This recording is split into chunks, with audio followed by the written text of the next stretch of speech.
Our next session is In the Wild, conversations about conservation, Neha Sinha and Sanjay Gubbi in conversation with Mahesh Rangarajan. Animals behave the way they do simply to survive. Rogue monkeys, man-eating leopards, and angry tuskers are willful and live outside the bounds of human society.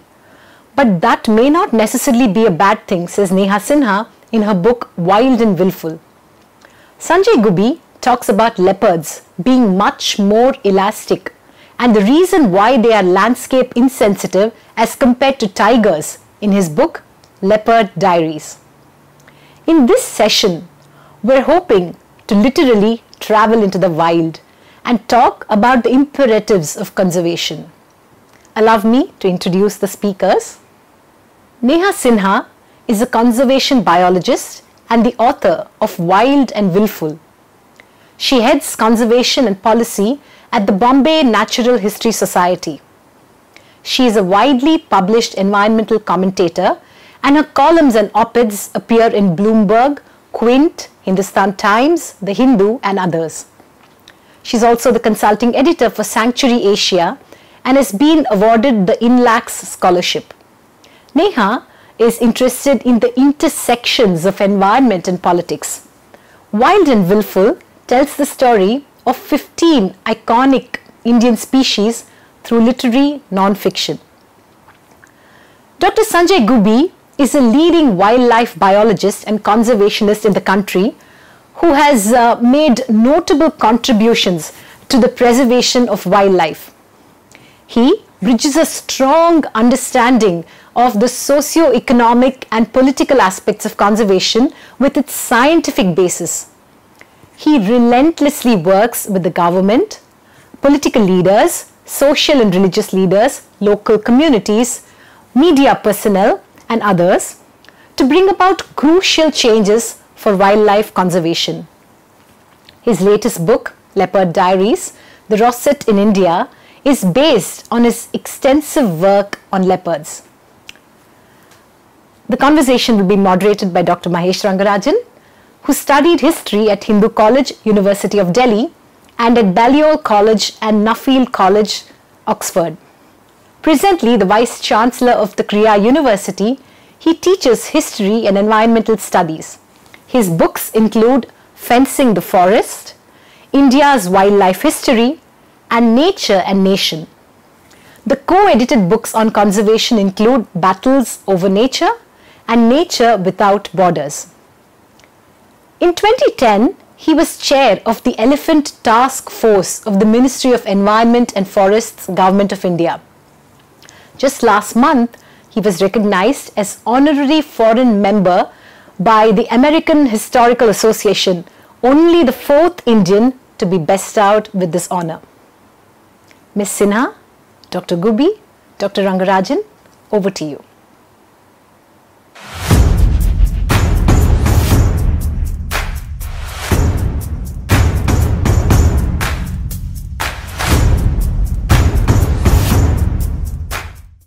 Good evening and welcome to this program and the Hindu Literary Festival 2021. It's a great privilege to welcome Neha Sinha, conservation biologist, works with the Bombay Natural History Society, resident of Delhi, who's just published her first book, Wild and Willful. And also joining us is Sanjay Gubbi, who works with the Nature Conservation Foundation. He lives in Bangalore. His new book is Leopard Diaries, The Rossett in India. This is by no means his first book. He has an earlier book also in English, Second Nature, which is about saving tiger landscapes in the 21st century. But Mr. Gubbi is distinguished also by the fact he has 2 books in Kannada and he has a book both in Kannada and English. So if I may begin with you, Neha, Wild and Willful, why this title? I think willful is a very negative term. Willful is seen as someone who does whatever he or she wants. And we associate wildness in animals as a bad thing because they're not tame. And if, we use the word willful also in a similar connotation, somebody who cannot understand society, somebody who doesn't understand boundaries. I wanted to give this term willful a positive connotation. And the entire book is about making wildlife visible. And it's about explaining why certain animals do what they do and why their willfulness, their determination to survive, the struggles they go through are not necessarily bad, and they shouldn't be moralized as bad. So we have these rogue monkeys, we have these man-eating leopards, we have these, angry tuskers, and it's an image that is seen as these animals being murderers or criminals. So I wanted to say that they are willful, they are outside the bounds of human society, but that may not necessarily be a bad thing. A king cobra, which is a venomous snake, is a venomous snake. It needs to be seen as a venomous snake and not as, something that's waiting to kill us all. That's fascinating. Sanjay, I can call you Sanjay, I don't have to say Dr. Gubbi. Is that fine? No, absolutely fine, man.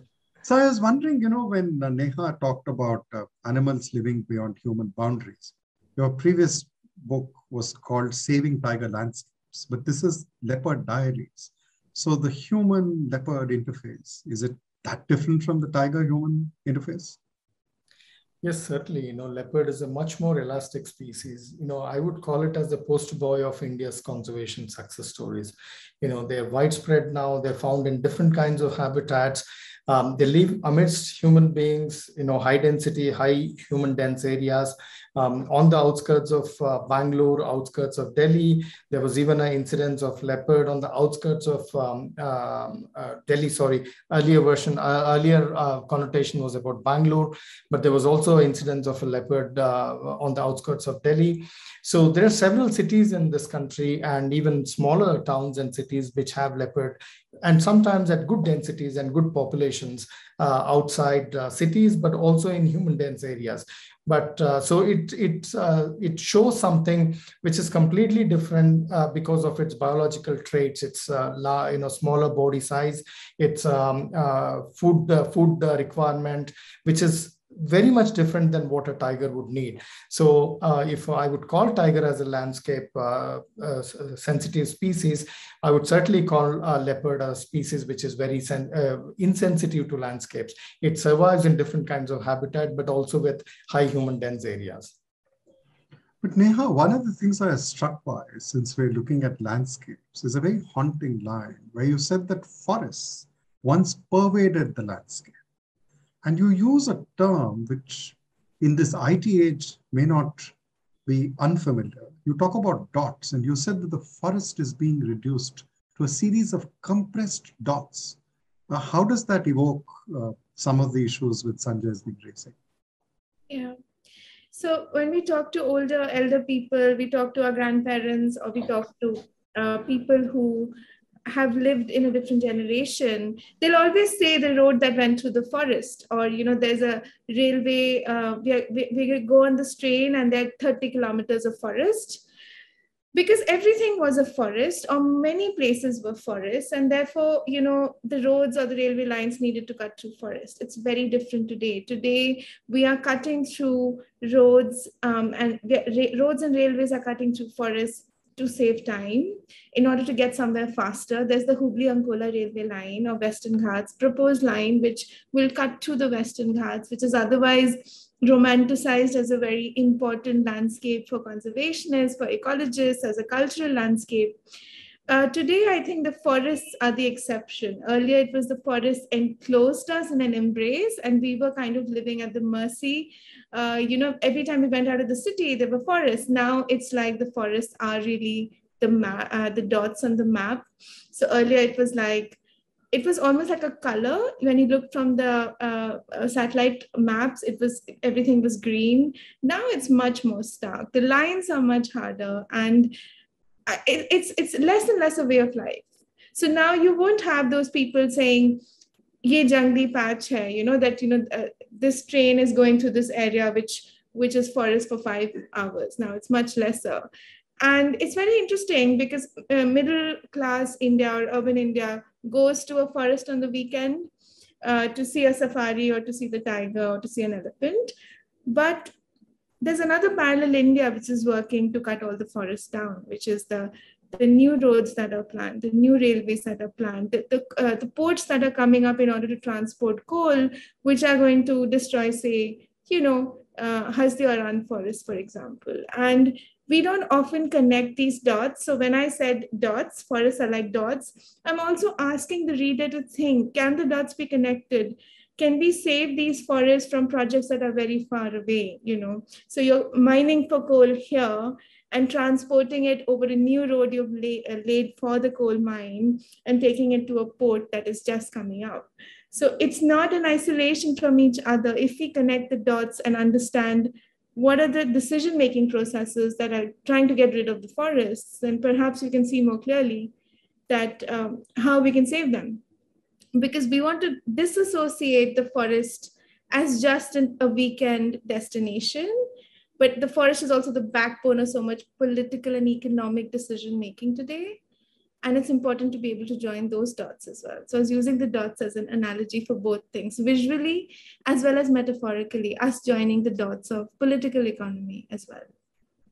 What I would like to add, Mahesh, to what Neha is saying, apart from forests, wildlife needs to be seen as surviving in habitats beyond forests, wetlands, rocky outcrops, grasslands, rivers. Rivers are fragmented in very severe consequences on aquatic life today. Our coasts are being fragmented. Grasslands are one of the most threatened habitats in this country, and there are several grassland-dependent species. These are all habitat-sensitive species. And as we know, the big sad story of the Great Indian Bustard, it's such a habitat-sensitive species, and we are losing not because of any other reason, just because we have lost the habitat completely. Several freshwater aquatic species are going down. The numbers are going down. It's not just about, so India is not just about tigers and elephants, but it's also a wide variety of other biodiversity that survives in umpteen number of different kinds of unique habitats. I work in a landscape which has one of the largest patches of riverine habitats anywhere in the country, perhaps, and one of the largest patches of woodland savanna habitats, which if the Mekedatu project comes up across the river Kaveri, we are going to lose this beautiful riverine habitat covered with Terminalia arjuna trees. And I don't think we can reconstruct these kind of habitats anywhere. There are so many species, both faunal species, floral species, which are dependent on these kinds of habitats. And unfortunately, it's not just about political leadership. It's not just about bureaucrats. Even people, general public, even environmentalists, and sometimes even conservationists completely forget how different these habitats are. People are going and planting trees, carrying out tree planting in these woodland savanna habitats. People are planting trees in grasslands thinking they're degraded habitats and they need to be covered with green cover. Unfortunately, the education and awareness about habitats is very critical, because if we lose habitats, we are going to lose not just one or two species, but an entire ecosystem. Sanjay, I can't help asking you, and if you'll permit me, that in your previous book, there's a remarkable photo of a poster where you are wearing a safa, a turban. It shows Chausingha, the four-horned antelope. And this group of villages with this hillock where you had helped and facilitated the creation of a small reserve, a community reserve, and it helped to recharge the water. I was very struck, not so much by the four-horned antelope. I don't know if it really looked like what it looks like in real life. But the fact that here is someone in conservation who's been clearly put up with panchayat money. Can you just take us through that? Because it's such a contrast with what you've just been saying. These are people who valued, and probably at great cost to themselves, to stop grazing there or cutting wood is a very difficult decision for them. So how did that happen? Conservationists have to be very, very flexible. In my opinion, conservationists, or even for example, conservation scientists or wildlife biologists, need to be like leopards, very elastic. You need to be able to work with the top bureaucracy in the country, top decision makers in the country, and all the way up to communities. If we do not have this kind of flexibility to be able to work with different stakeholders, we are not going to do conservation. That's why I'm very clear that conservation is different from ecology. Ecology is science. You're studying species or ecosystems. But if you want to call it as conservation biology, it needs to help protect or preserve or modify ecosystems in the right manner, or the species we work on. So I'm very clear that conservationists and biologists, wildlife biologists specifically, need to work with a wide variety of people. And I think, unfortunately, I'm sorry to tell this, Conservation India has been in the past very prominently led by very metro educated, elite, socially and economically privileged classes.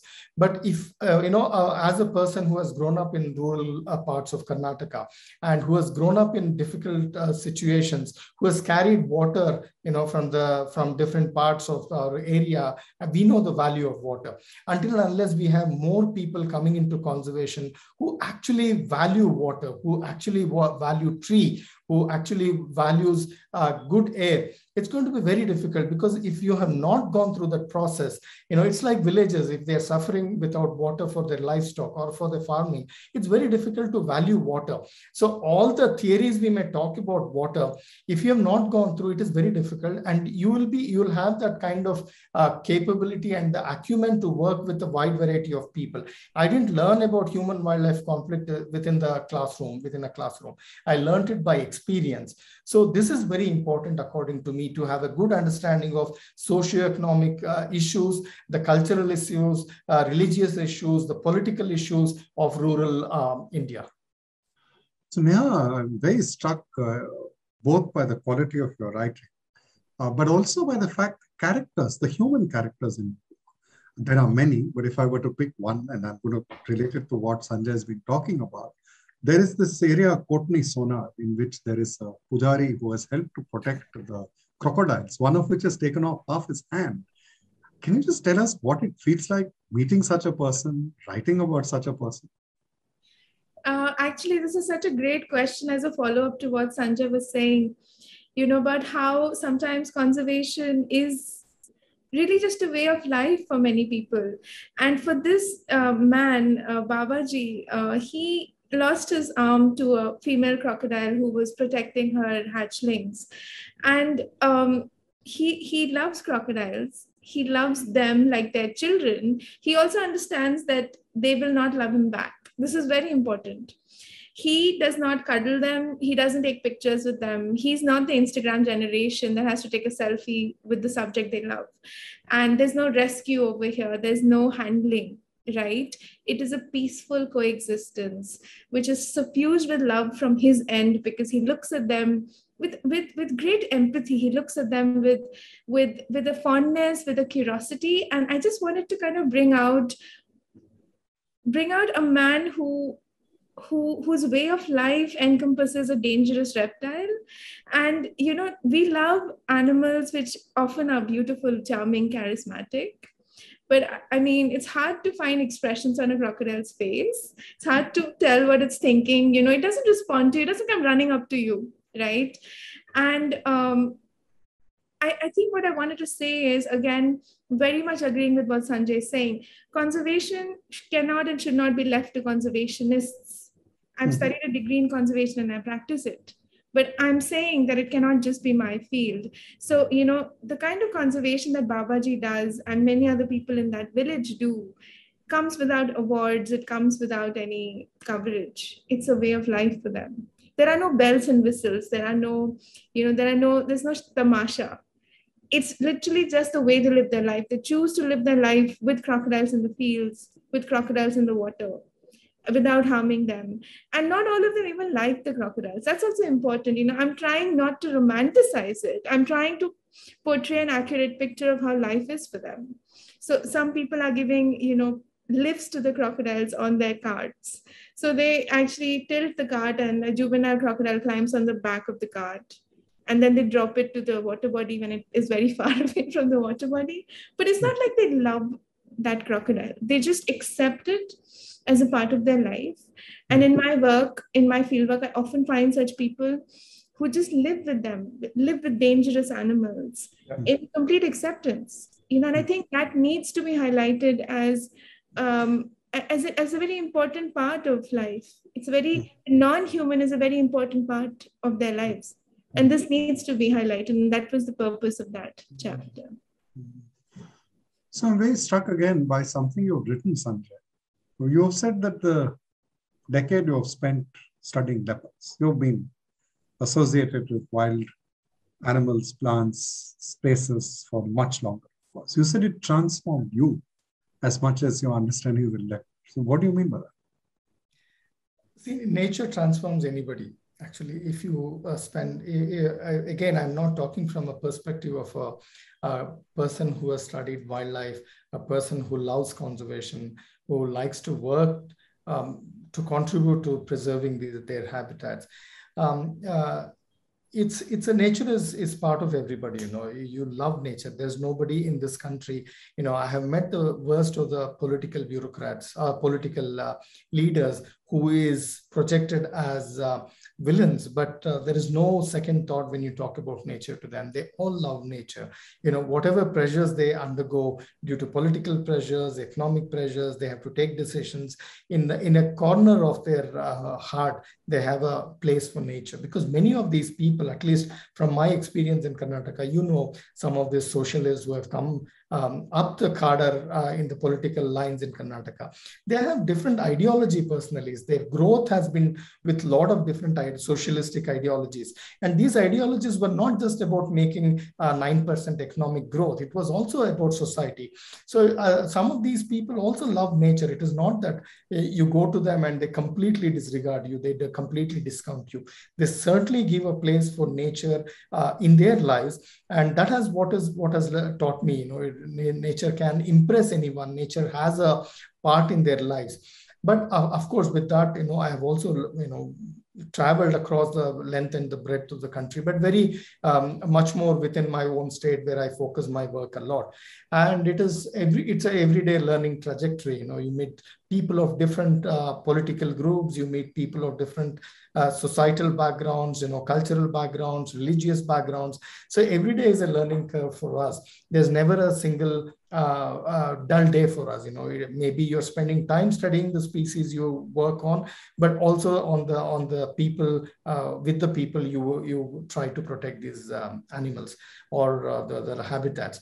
So it's certainly a life transforming thing. I could never think of any other work I can do in my life other than nature conservation. So Neha, one of the things I'm struck in your book, and I know you're someone rooted in an Ahomia heritage, though you live in Delhi, is that the stories of the Northeast are interwoven with the others. And one of the very moving ones is of the decade-long effort now to protect the Amur falcon. It's a remarkable effort because it's actually driven by young men and women of Naga society. And I was very struck by that because it's a tale of hope, and would like to share some of that. So when that issue came to light that Amur falcons were being hunted in very large numbers, it was very difficult to get any support for that issue because Amur falcons are not actually endangered as per the IUCN Red List. And, just as Sanjay was saying, there are certain tyrannies and certain hierarchies that we face, even within the conservation community or the funding community. There's a kind of like a caste system or a idea that, certain species need to get funded, etc. So it's actually a least concerned species on IUCN Red List, which is the lowest category. And the other thing is that when I said that, these animals are being hunted in Nagaland, everyone said, oh, but Nagas eat anything, they're savages.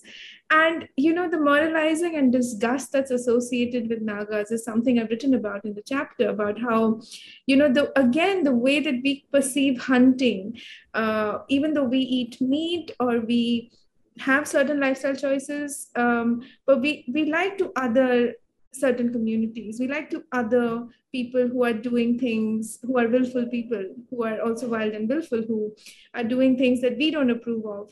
So, I was interested in that from a sociological perspective. And of course, I was interested because the number of birds being killed was very, very high, because it's almost the entire global population. So if you're going to have 100,000 birds killed every year, then Certainly, it can crash, like passenger pigeons have gone extinct, etc. So the thing about the Northeast generally is that usually the people own the land.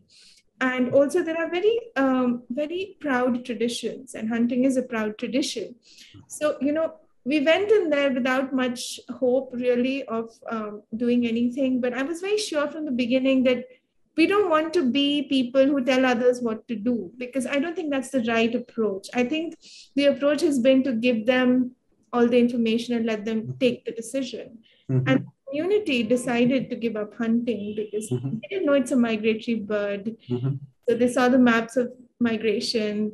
We had eco clubs. We worked a lot with the children with the hope that, they would stop mass hunting, at least. In the beginning, the idea was to stop mass hunting. Whether hunting can be given up completely or not is still something that remains to be seen. So they're not hunting Amur falcons. They're not hunting migratory birds. For 6 months, there's a hunting ban. But whether, one should be so bold as to say that they've given up hunting forever is something I'll not say. And I don't think, again, conservation is social change. But I also believe it has to be appropriate. And, I am interested also in busting these myths about, disgusting people, disgusting things. Why, who decides, what practice is disgusting? And that's why there's also a section on Abni tigress in the book, because I was completely against the kind of activism that was there. Because if there's a man-eater, I think there can be no doubt that it needs to be put down or removed. But you have this group of people, primarily urban people, and I get into trouble all the time for saying this,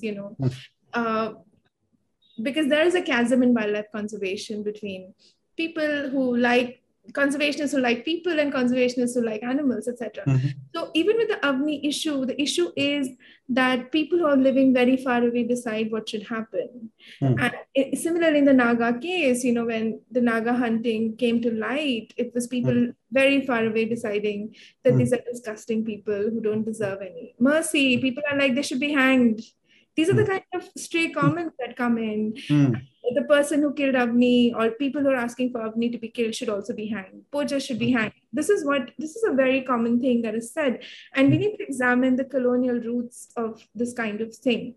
Generally, hunting associated, if a rich man is hunting, it's very different from a tribal person who's hunting. And whether a poacher should be hung, is this even a question? Like, we can't say this so casually, but we do say it very casually. People who are otherwise okay with many laws being broken suddenly get very angry if an animal is poached. I understand the sentiment because I love animals, but I'm saying that it's excessive to further marginalize someone who's already marginalized. So that was the reason I really wanted to make sure that chapter is more about the tribals than it is about the birds. You would have noticed it's the voice is that of a person who lives in that village. So I just want to deconstruct that idea of savage. Neha is a very good point in a book, talking about relocation, especially when you're talking about tiger conservation in this country. Relocation is a prime subject.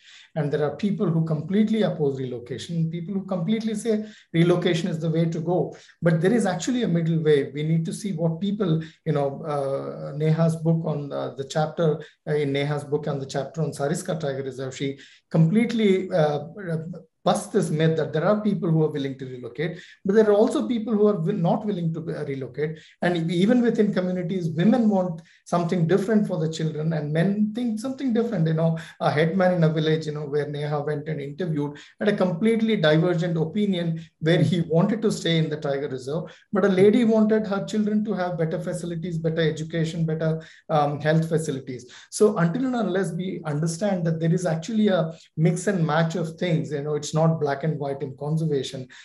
Conservation is in serious trouble in this country. In my opinion, one of the key things that that will change conservation and the survival of species in this country is mitigation, human-wildlife conflict, or bringing it down to tolerable limits. Until and unless we do, people are going to take law into their hands, because they're not going to sit and watch their livelihoods being washed away overnight or being eaten up overnight, their children being killed. Last year in 2020, I was part of an exercise where a leopard killed 6 people within a span of 8 months. And out of this, one of the children, 6-year-old girl, was picked up right in the front of in front of her grandparents. How terrible that must be for a grandparent to watch a 6-year-old child to be picked up. And one of the things I suggested to the forest officials immediately after the second killing was that the animal which was identified had to be put down. We could have saved 4 lives, but importantly, we could have also saved the animosity against leopards, the entire leopard population. People think conserving tigers or leopards or elephant is about saving one individual animal. Unfortunately, that's not the truth. The truth is saving a population, saving an entire ecosystem is wildlife conservation. Neha rightly puts out about the Amni, the tiger. It's become such a situation because of social media activism that many people are afraid to put out what is right and wrong for conservation, because they get trolled, they get bullied on social media, in the mainstream media. Unfortunately, even media has become very biased about conservation these days. Media is no more media. It is they have their own very strong perceptions about ideologies, about what is right and wrong. Even moral policing happens within the conservation field.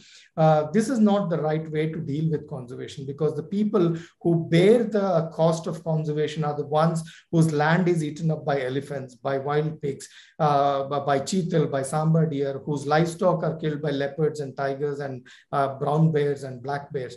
It is not the safari-toting people who bear the cost of conservation. They're enjoying the fruits of conservation.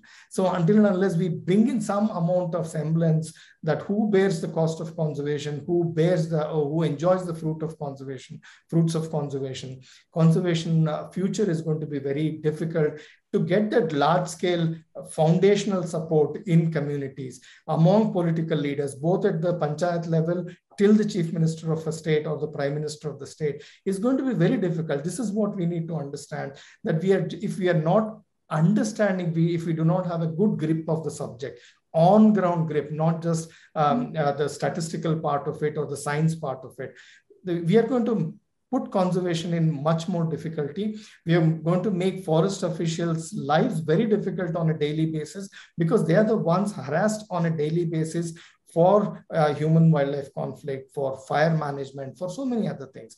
Until and unless we bring in semblance and we start put 2 steps behind, we walk back a little bit and look at the larger picture, we're going to lose conservation in a big way. So Neha, one of the since you have a surgeons with BNHS, when Dr. Salim Ali met Prime Minister Morarji Desai, and Morarji Bhai had been Deputy Collector of Thane, he said he was familiar with these issues. And Dr. Salim Ali wrote about the fact, he said, if the villagers' cattle are killed by leopard and tiger, you should ask, what are you going to tell them? And he urged him that the BNHS should work with the panchayats and with the village community leaders. And it's interesting that Dr. Salim Ali wrote an editorial complimenting the Prime Minister and urging that there be a debate on this. So do you see a debate on this? I'm asking you particularly because the instance with Sanjay referred to me, is one of the most chilling lines I've heard, but it is also credit to you, the reporter review. A woman died of childbirth in this very remote village, and the women who had looked after her, there was no way to get an ambulance. It was very far away. You asked one of them something, and when you were leaving, she says, this is the first time anyone has asked me the question. तो हिंदी में कहते हैं कि इससे पहले मुझे सवाल नहीं पूछा कि मैं क्या सोचती हूँ. No one has ever asked me what I think. So do we need to ask people what they think? And if we're not asking them what we think, is one of your aims not just about the wildlife, but is it about us asking other people, particularly these people who are living on the ground, what they think? I mean, resounding yes, we have to ask people what they think. And I'll go a step further. The purpose of that Tiger chapter and highlighting those women, we need to ask women what they think. They're half the population. And, women face patriarchy, even tigers face patriarchy, because the way those tigresses were expected to breed in Saraska was quite ridiculous. They taken there and they're like, why is she not breeding? Because she's an infertile tigress. So even a tigress has to hear these things. It's like women, like brood mares, women, the moment women get married, they have to have kids. The moment tigers and tigresses are put together, they need to produce cubs. Such an instrumental way of looking at a female. But it's absolutely essential. We should have done this yesterday. Talking to women, talking to the entire community, making that effort to understand that the community is heterogeneous. It doesn't have one voice, but generally what could be good for the community, arriving even at that position is something that we can only have if we have focus group discussions with them. It can't be us deciding for them. And so many times local solutions can only come by talking to local people. And I think conservationists do try to stay away from people. They'll go and they'll study their subject and not interact with anybody. They'll say that, this is not our job, but sociology and conservation need to come together much more. While it's true that, we need to understand the subject, which is the animal, behavioral ecology of the animal is absolutely paramount in our field. At the same time, the animal exists within an ecosystem. And that ecosystem could be a village, it could be a city. And I'm even more interested in the larger ecosystem, which is the decision-making processes, So what is it that exacerbates conflict? It could be a highway, it could be a mine, it could be a dam. So, also to me, the Cane-Betwa River interlinking is a very interesting case because, Panna Tiger Reserve lost all its tigers just like Sariska did. It's a very high-profile tiger reintroduction that happened, and now the reserve has lots of tigers. It did better than Sariska in terms of repopulation. And now we want to drown 100 square kilometers of that tiger reserve through the Cane-Betwa River interlinking.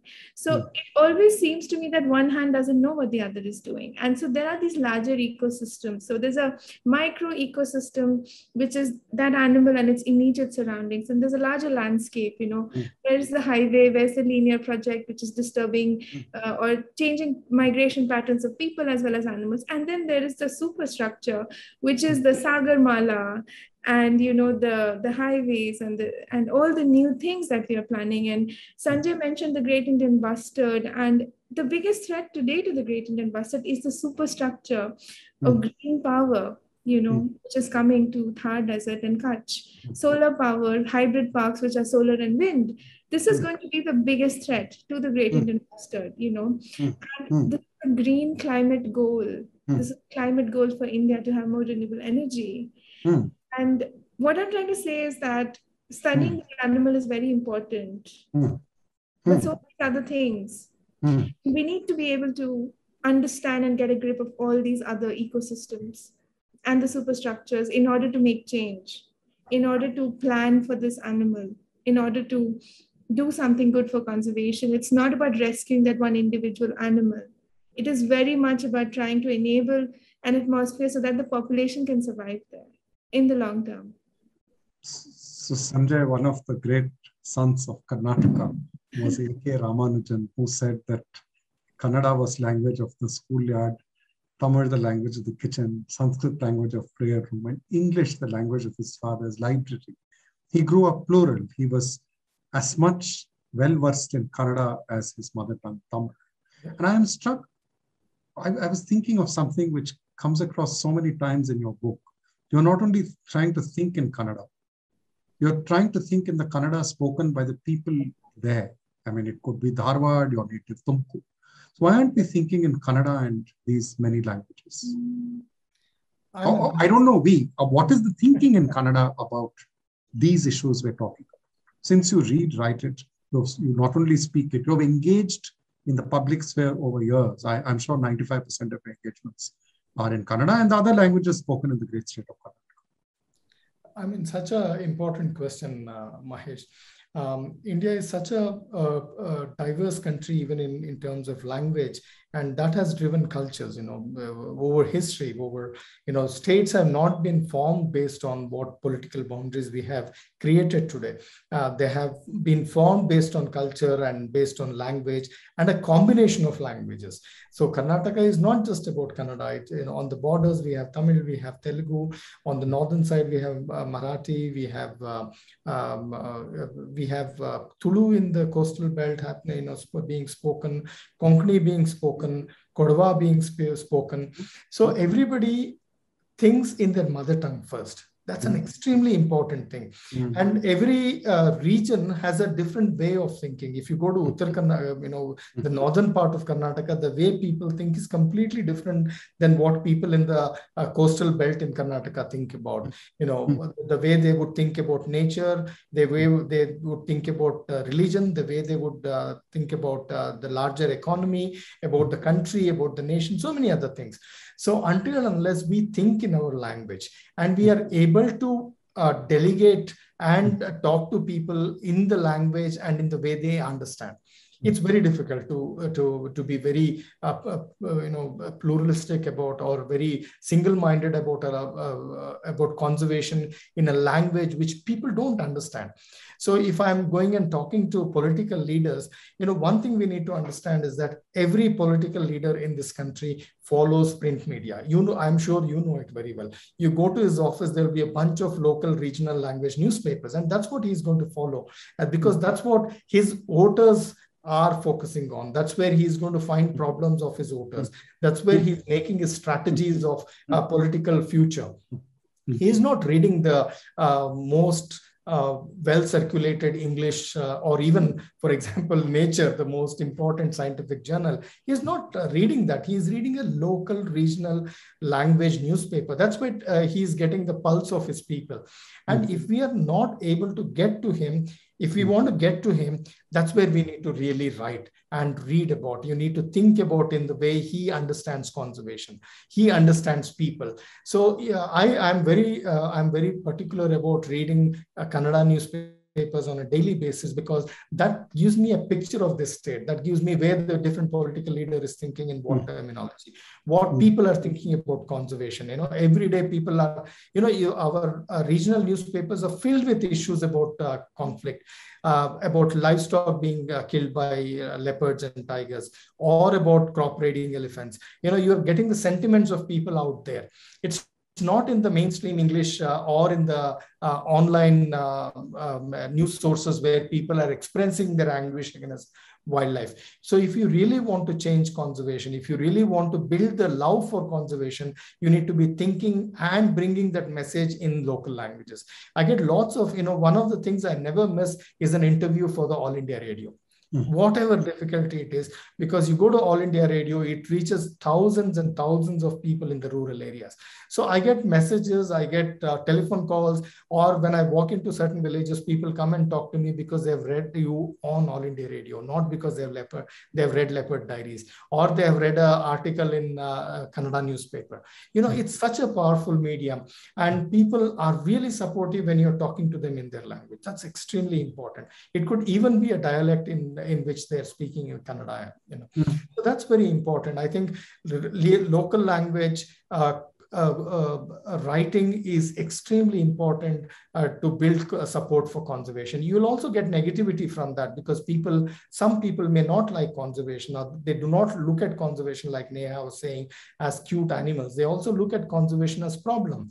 Wildlife for them is a problem animal. It's not cute looking, photographable, very savvy for photography kind of animal. It's a problem for them if they have to guard their crops post-monsoon for 3 months against elephants, with their children sitting on the machan, shooing away elephants and wild pig. It's not a very nice thing for them to do. It's certainly not.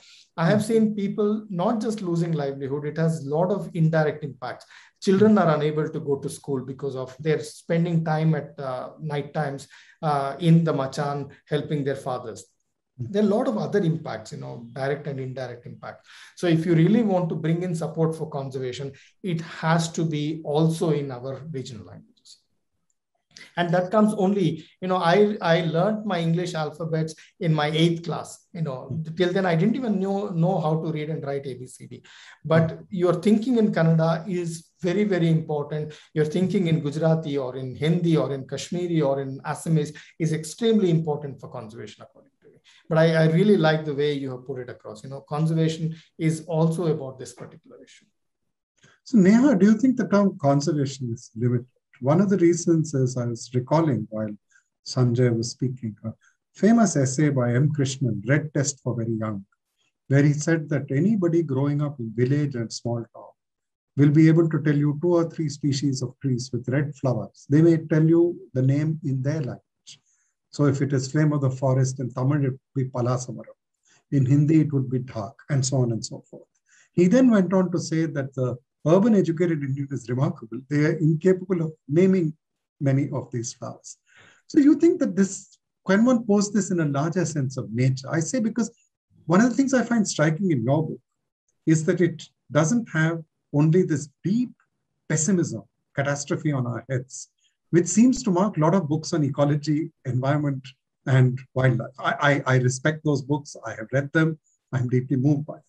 So this sense of awe about nature, which you write about, how often have you found it in your extensive travels? Because you are not only listening to the butterflies or the birds or the elephants, you're also listening to voices of people there. I think that awe that I talk about is something I experience daily, and I look out for it personally because awe is so transformative.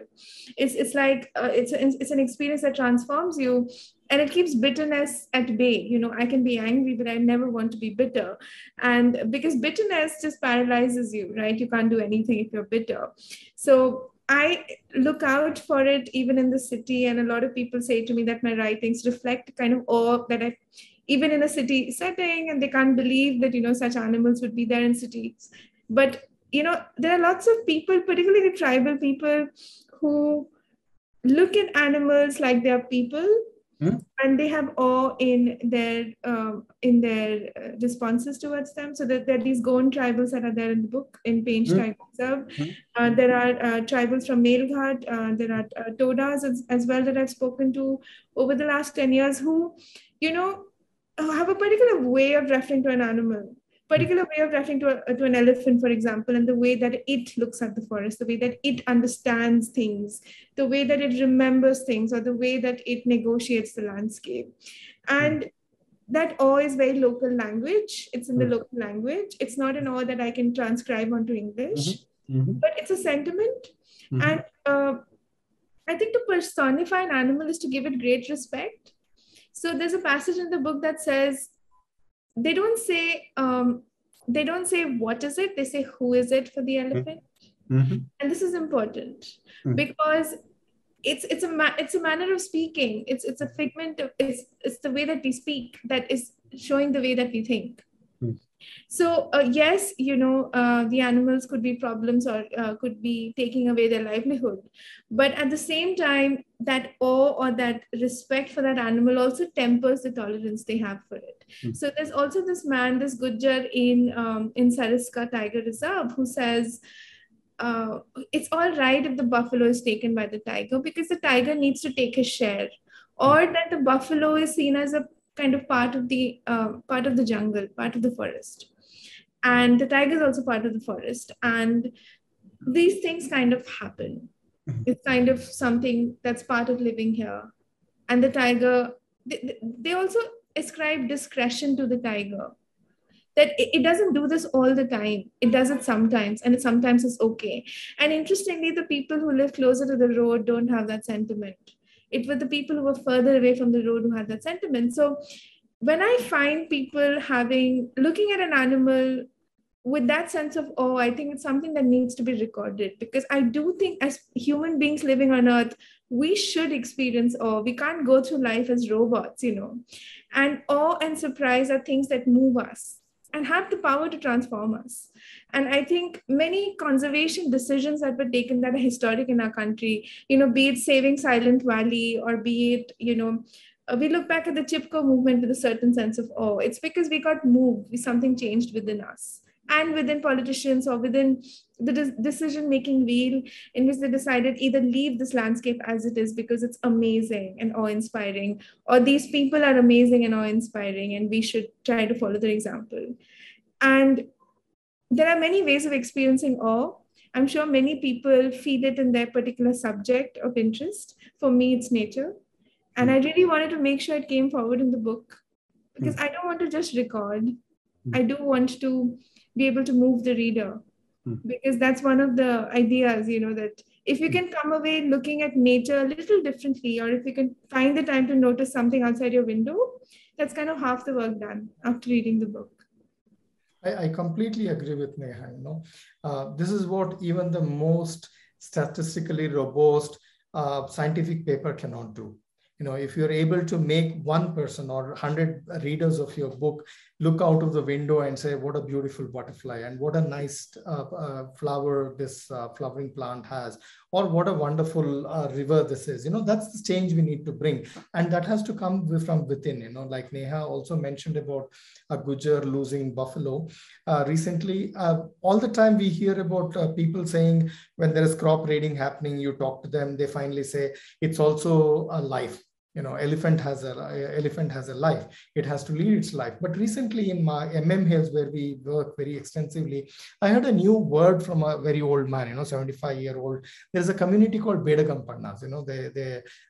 They were Bedas, a community called Bedas, who were converted, trying to bring them into Lingayat community, Shiva, followers of Shiva. So they have been now discriminated by both communities, and they have formed their own group called Bedagampannas. They are strictly non-vegetarians, though they are Beda hunting groups. They're strictly vegetarian, sorry. And one of their old man, 75-year-old, a picture of him is in one of my books called The Land of the Honey Badger. He said, Adukku ondu usride, adu ondu usuru. Usuru means breathe. I can't explain it. I can't get a most appropriate word for it in English. It's the most appropriate thing of the analogy, and about the meaning is only in Kannada. Perhaps some other language, Indian language, can bring it. It also has a breath, he said. It also has to breathe, something very much more deep than it also has life. I really loved the way he told it. Adukku ondu usuru ide sir. Adukku ondu usuru ide. Usuru is like finally, it's the life for all of us, for everybody to live. So I was very moved, and with a very strong word he used for a wildlife, to that it also has to survive. And this sentiment, of course, like Neha said, is changing due to several other social and economic changes happening across the country. It's not just within the urban communities, but it's also within the rural communities. It's also in the semi-rural areas of this country. So since you said Usure, or the breath of life, you are one of the only people I've interviewed who has been mauled, I might add quite severely, by a leopard. I was trying to look back in the last century, and I had to go back to Olivia Smithies and Arthur Strachan, who of course were trying to shoot the tiger. I just want to ask you that entire episode which you went through. It's obviously a very harrowing time for you, your family, your friends. And you went back into the field, obviously not with that particular leopard. Anything you want to reflect on about that? I mean, it's a very personal question, but because you're talking about life, yeah. You were there. You were not there because you were doing your job. I mean, sorry to say it was XYZ's job. They were also there. Could have happened to any of them. But what is it that you reflect upon when you think about that? Not just as a writer, but as someone chosen to share that with us. I mean, just to tell the lighter part of it, it's very, you will know how a hobby or animal feels like when it's bitten by when it's strangulated by a tiger or a leopard. That's the first thing I can tell you. The lighter part of it is that these animals are extremely powerful. I heard it crunching through my humerus bone. Till then, your hormonal levels are so high, you're not feeling the pain. But when it crunched through the humerus bone on the arm, I really know what that bite force quotient is all about. The scientific terminology called BFQ, people call it bite force quotient. I really know what it feels like. I'll tell you, if you have seen, actually smelled the breath of a leopard at a few millimeters, it's an amazing experience to look at the eyes of this animal. I was awed by the beauty of this animal at such close circle, living animal. So apart from that, yes, you also understand how conservation runs and how conflict runs, and the complicated and extremely complex issue of conflict is not just based on science. It's not just based on guidelines. We can write hundreds of guidelines, but until and unless you actually experience it and you are part of mitigation processes, rest of all is only our theoretical aspects. Yes, we went through very difficult times, but I've never ever have I thought that I can't go back to the field. It taught me to fight back in life. It taught me that animals are as gentle as they can look very ferocious. The one moment it was crunching through my humerus bone, it was clawing my chest. It was biting, my arm. But the very next moment, I took the strength of standing up and make myself look bigger than the animal. It was so gentle. It just left me and walked away from that place. It shows that animals are not just dangerous. Animals are not intentionally harming anyone. It was also for that it was tensed. It was under enormous pressure that it just, I could have been anywhere else, met with a very severe road accident or with something else. It was just an accident. But animals are not dangerous. I have walked thousands of kilometers in the forest and many times all alone. I've never been under any kind of difficult or dangerous situations, except for this time when it was because the animal was under enormous stress. But even today, I can hear the animal growl in my ear. It was so close, a couple of millimeters away from the ear, it growled. And then I remember the beautiful blue-green eye of the leopard a few centimeters from my eye. Can't better that. The quote of the day, animals can be as ferocious as they're gentle or as gentle as they're ferocious. How beautiful. It's a beautiful way to put it. I agree. They're defending themselves. I'm sure any human being would do when he or she is in a life-threatening situation. So you just need to put yourself in the shoe of the leopard. That's all. It's just a change of situations, nothing beyond that. So, author of Wild and Willful, what's the next book going to be about?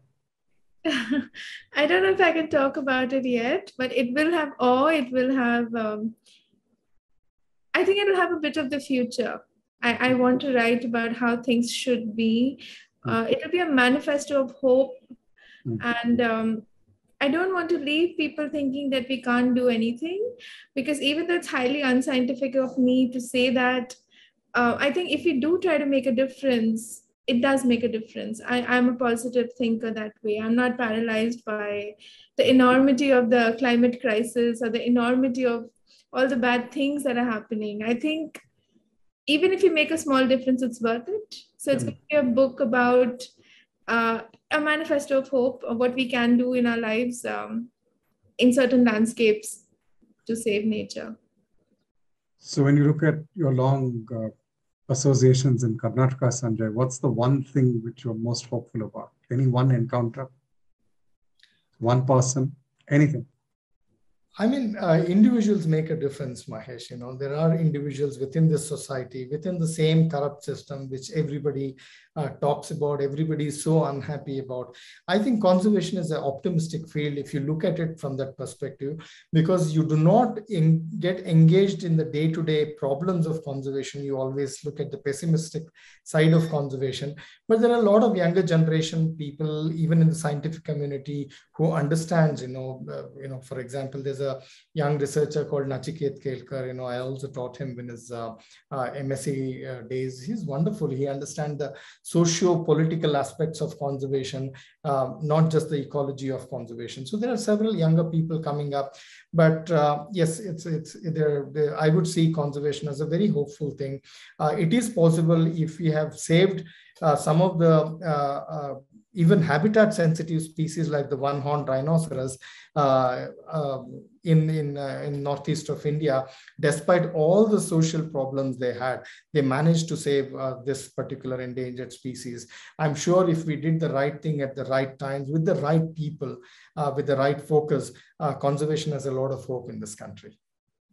Thank you very much. It's been a privilege and a pleasure talking to both of you. Neha Sinha, author of Wild and Willful, first I'm sure of many books. Sanjay Gubbi, who's a veteran, this is his 5th book. Leopard Diaries, The Rosette in India.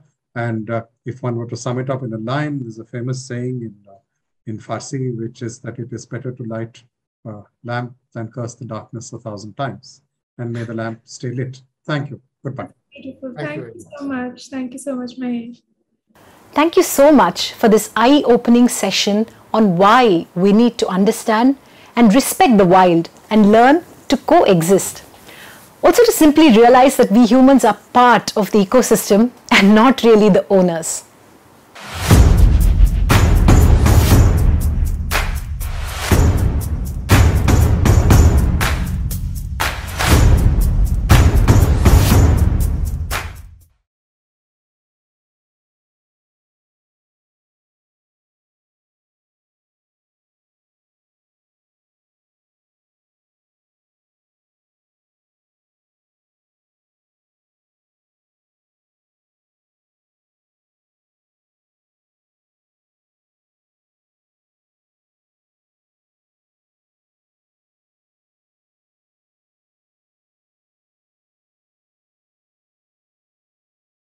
Our next session is Reclaiming Gandhi, Subodh Kerkar.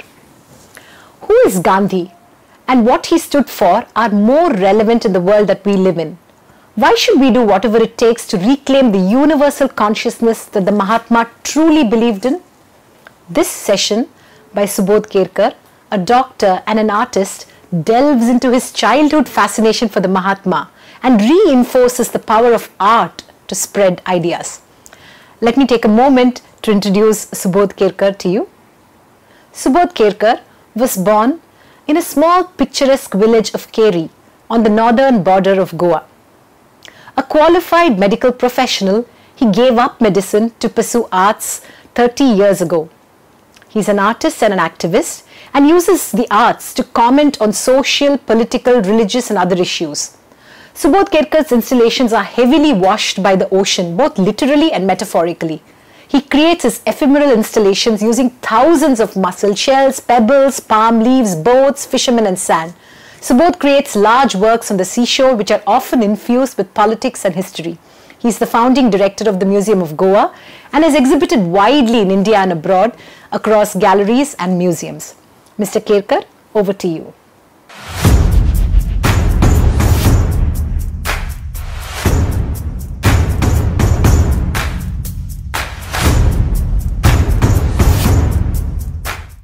I have been connected with Mahatma Gandhi right from my childhood. When I was just 8 years old in 1967, my father, who was an artist, was commissioned by the Goa government to create a portrait of Mahatma Gandhi. We used to live in a chawl at that time, and the portrait was ready, and my father brought it out of the studio, put it in a veranda, and he invited all the children from the locality to come, stand in front of the portrait of Mahatma Gandhi and pray. So I still remember me and my friends praying in front of the portrait of Mahatma Gandhi, and a thought comes to me, if I am commissioned to do a portrait of any leader today, would I be calling my children to stand and pray in front of that portrait? I doubt. Mahatma Gandhi had a great role to play, not just in winning freedom for India, but also in deciding what kind of a state the new India is going to be.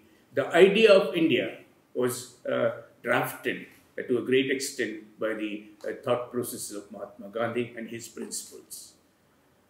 But after independence, slowly the government started drifting away from the Gandhian ideology.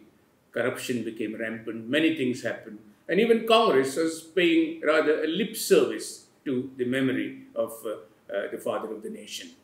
This situation has been beautifully summed up by V.V. Shirwadkar, who was called Kusumagraj, a great Marathi poet who got the Jnanapith Award. He wrote a poem in the 60s, which is called Five Statues. The poem says, after midnight, 5 statues sat on a bench at Chowpatty in Bombay. Jyotiba Phule said, I have become only a leader of the Mali community. Shivaji said, I am a Marathi icon now. Ambedkar said, well, I am only a Dalit leader. Tilak lamented that he has been reduced to the leader of the Chitpavan Brahmins.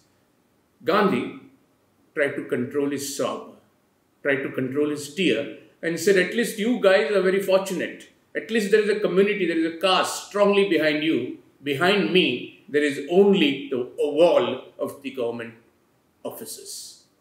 Behind me, there is only the wall of the government offices. This is the state we reduced Gandhi to. Today, that rift from Gandhian principles seems to be almost complete. What is happening in the name of Mahatma Gandhi today is very, very sad. I think it's a mockery of the memory of the father of the nation. I am very pained to see that those who were responsible for actually killing the Mahatma are offering garlands to Mahatma. I believe that the bullet which entered the body of Mahatma Gandhi in 1948 was manufactured in the furnace of the ideology which is ruling the country today. 2 years ago, birth anniversary of Mahatma Gandhi, I happened to be in Delhi. There was very tight security at 30th January Road in Delhi, the Birla House, where he was shot in 1948. A very tight security because the Prime Minister is coming, the President is coming. But through some friends of mine, I managed to get my entry. I go there and I was shocked. There were 2 people roaming around everywhere. They were obviously planted. There was one dressed as Mahatma Gandhi and the other one dressed as the Prime Minister. I think this act, this drama of parading with Mahatma Gandhi, 2 actors doing that, is sufficient proof of the fake nature of the Gandhi worship which the government is doing. We find that Modi ji takes every opportunity to, in a way, prove his proximity to his fellow Gujarati. In Ahmedabad, in Sabarmati Ashram, he poses with the charkha. Not only him, another gentleman who is also, I think, far, far, far away from the Gandhian ideology, the ex-president of America, also poses with the Gandhi's charkha. Imagine Adolf Hitler putting up a picture of Vardhaman Mahavir in his study. We have had sadhvis who have taken a gun and shot at the Gandhi portrait. They have called Nathuram Godse a great patriot, the killer of Gandhi a great patriot. And Sadhvi Pragya has been given a BJP ticket. And not just that, she has won with a thumping majority. So there is one hand you give tickets to people who even dare to celebrate Nathuram Godse, the killer of Gandhi, and on the other hand you garland the portrait of Gandhi. In Goa, on the day of Gandhi Jayanti, on 2nd October, the BJP government decided that they will show this drama, Me Nathuram Godse Boltoi, government-sponsored drama. Now, you cannot be more sadistic than this. So I was forced to create a cartoon marking this occasion where Gandhi is being garlanded, and then he smells the flowers and says that these flowers which are offered to me smell of gunpowder. In 1922, Gandhi was charged under section 124A of sedition, and the sedition charges by the British government. If he was present today, he would have involved himself with the similar activities, and then he would have been again charged on sedition. But I do not know what kind of a treatment he would have been given in the jail, because perhaps I have a feeling that he would have met the fate of Father Stan Swami.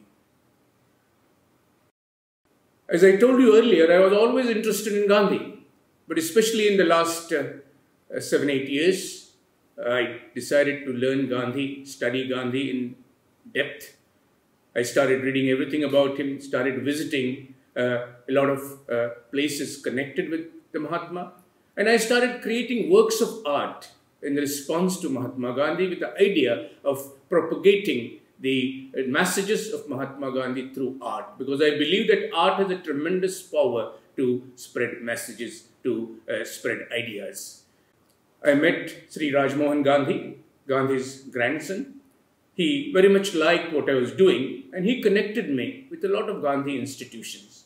So when I went to Delhi in the Gandhi Museum, Dr. Annamalai, the director of the Gandhi Museum, just pointed to a chair. I sat down, and even before he could speak to me, he opened a cupboard and gave me a file, because he knew that I was a doctor. Mr. Rajmohan Gandhi had told him, and the file was the original medical file of the Mahatma. It has a number of blood reports. It had a lot of letters written by the doctors to Jawaharlal Nehru and to Vallabhbhai Patel about how to look after Gandhi's health. And it had 3 electric cardiograms. Now, I took the pictures of all this, and there was this electric cardiogram which was taken in a hospital in Calcutta in 1937. So I'm a doctor and I'm an artist, so I decided, how do I use this cardiogram? As you know, any graph can be converted into sound. There are apps available on the internet which can do this. So if you convert Gandhi's cardiogram into sound, those sounds will be of Gandhi's heart. So that's precisely what I did. I converted Mahatma Gandhi's cardiogram into Gandhi's heart sounds, and you're going to listen to Gandhi's heart sounds now.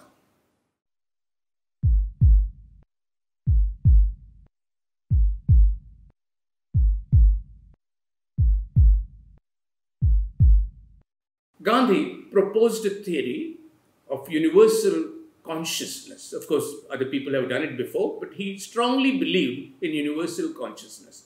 He believed basically that if I hurt you, I will also be hurt. That was also one of the foundations of his idea of non-violence. Now, this was a philosophical idea that my soul is connected with your soul and everybody's soul. But then, the present-day neurosciences have actually proven that this is just not a philosophical idea, but this is a hardcore scientific truth. If I see somebody touching somebody else, I don't feel the touch, but the sensory neurons in my brain fire.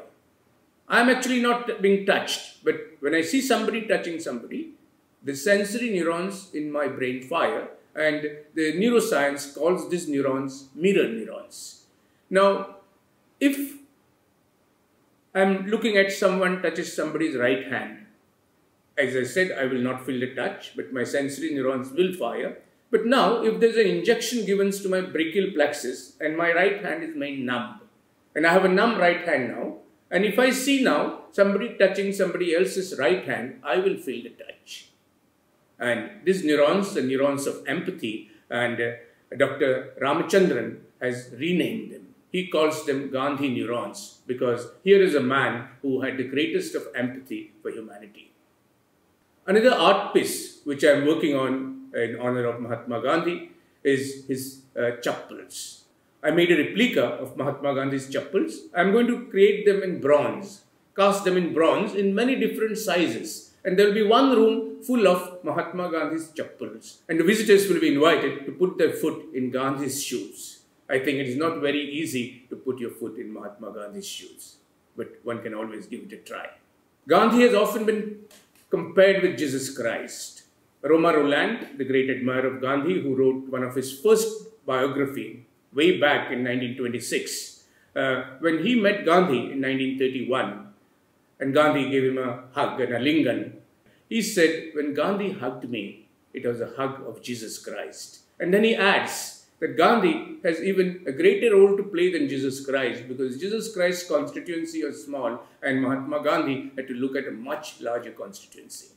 Christ is always portrayed as wearing a crown of thorns because he suffered for the others. Mahatma Gandhi also spent all his life suffering for others, helping others.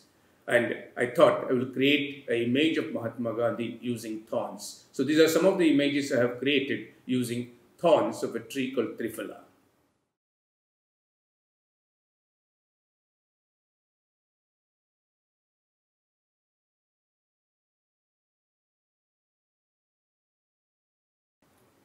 These are called pillars of the nation's conscience.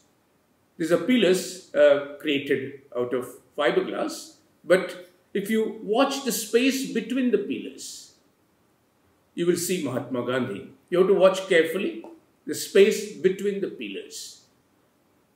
So here I have created Mahatma Gandhi using the elements, using air, the sky, and whatever is in the background. Since he is one with the elements, I thought I will create the Mahatma using elements. Another sculpture of Mahatma I did was with stainless steel, because he had character of steel and he was also absolutely stainless. I think Mahatma Gandhi has a huge contribution to the world. He gave a new method of opposing injustice. His teachings can help deepen democracy, diminish violence, and create a just and humane society, a more happy society.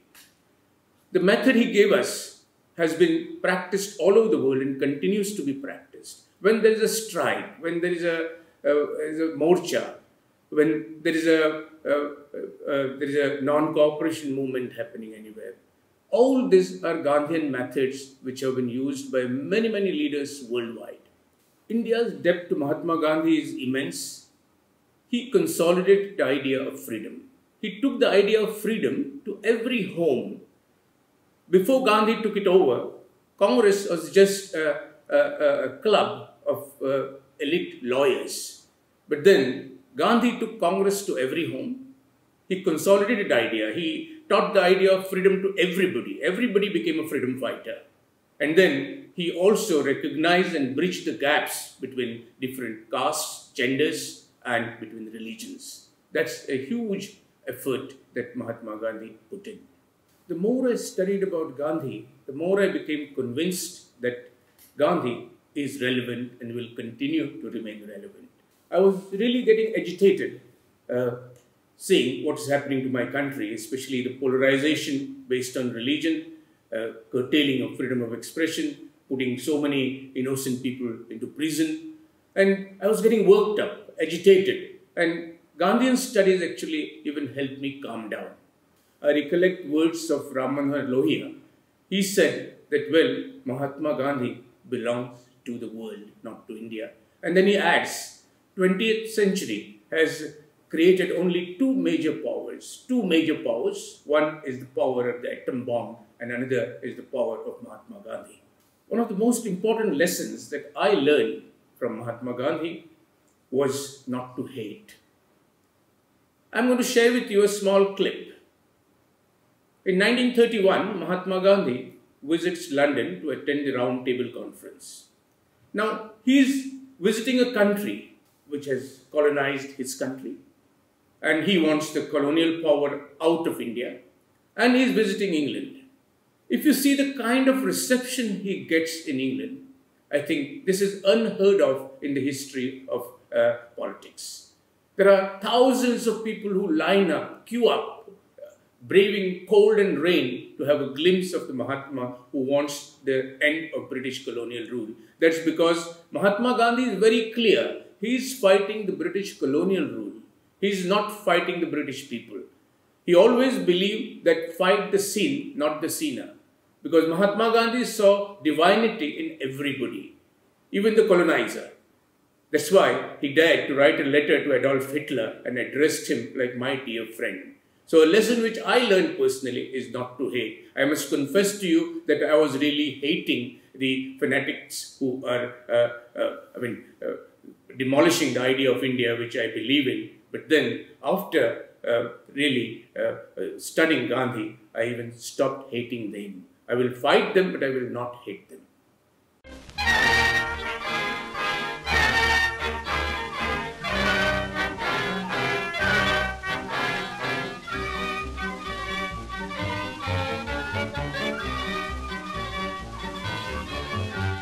Here he is at last, the mystery man of India.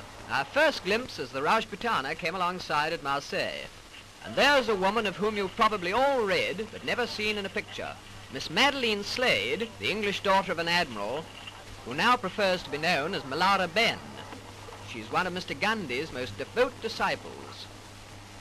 She's leading the way ashore now, and just behind her comes Mr. Gandhi, dressed as he said he would be, in just his loincloth, even in the chilly climes of Europe.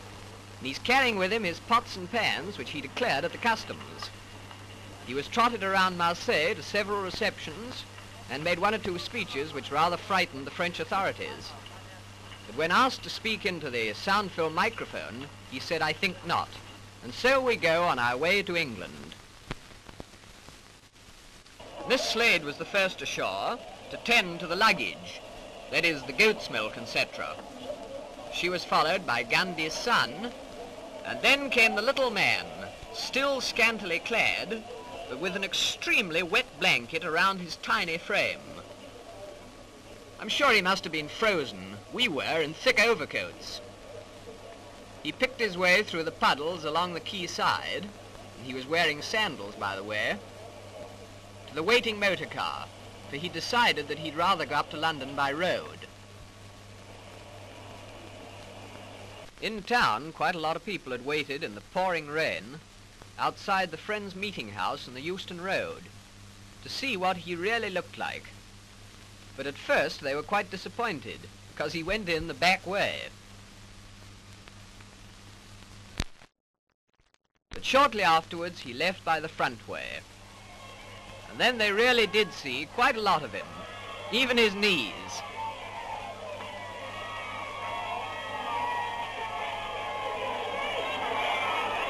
No, he won't speak into the microphone.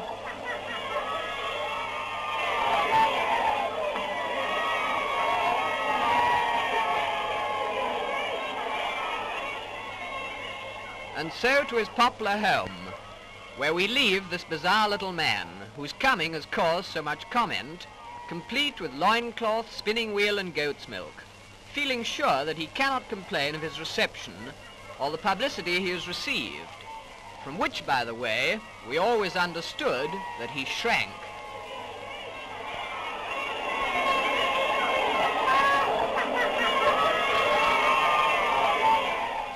Mahatma Gandhi keeps inspiring many revolutions worldwide.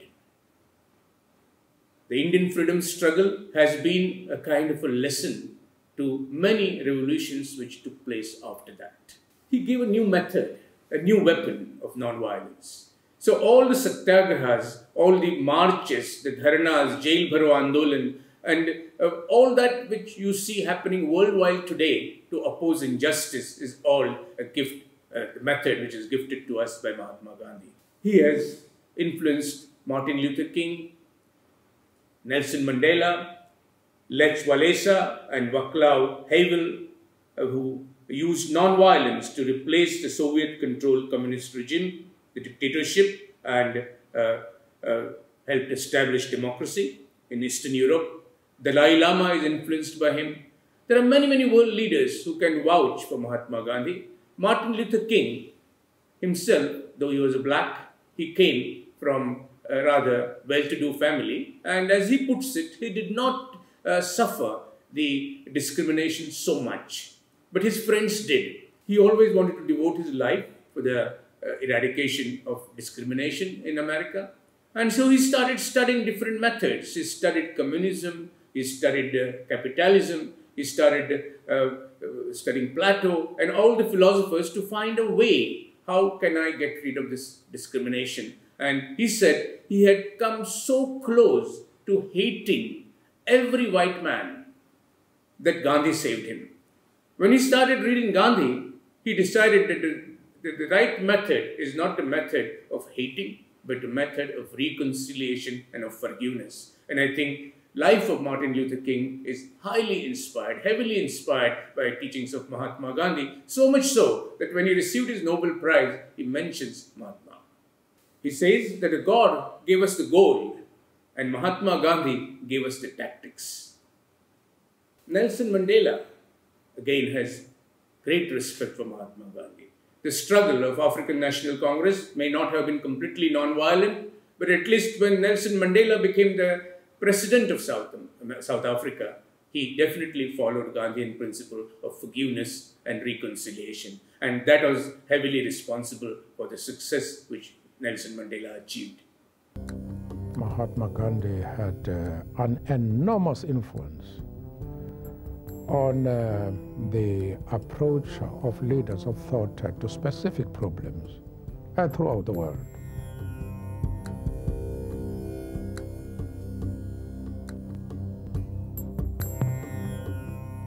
The fact that people realize that peace is the most powerful weapon in trying to resolve a mutual problem is a lesson that is deeply entrenched in the life of society throughout the world. And Mahatma Gandhi has played a key role in that respect. Gandhi is also mentioned in this Nobel Prize acceptance speech of the Dalai Lama, who is fighting a non-violent struggle for his motherland. Non-violence is something like expression of compassion. I really feel like Mahatma Gandhi and those the great Indian freedom fighters, I think they are really, promote the value or the meaning of non-violence. The Israeli president, Shimon Peres, has paid a glowing tribute to Mahatma Gandhi. I mean, he really admires that here was a man without a state power, without an army. He was not a general, he was not heading an army. Just with the power, his moral strength, he succeeds in bringing great empire to his toes. A man without an army, without a headquarters, without a state, without a party, a single person equipped with a moral strength. He wasn't afraid of violence. He wasn't afraid of public opinion. There was no other person in recent history that possessed such a strength, and all of a sudden he shocked the world by offering a totally different approach. Gandhi belongs to the future, not to the past. Albert Einstein was a great admirer of Mahatma Gandhi. He never met Gandhi, but they wrote to each other very often.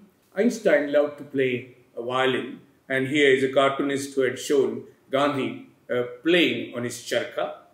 Einstein's equation was E is equal to mc squared, where E is the energy, m is the mass of the object, and c is the velocity of light. I started thinking of this equation and trying to apply it to Mahatma Gandhi, and here is my conclusion.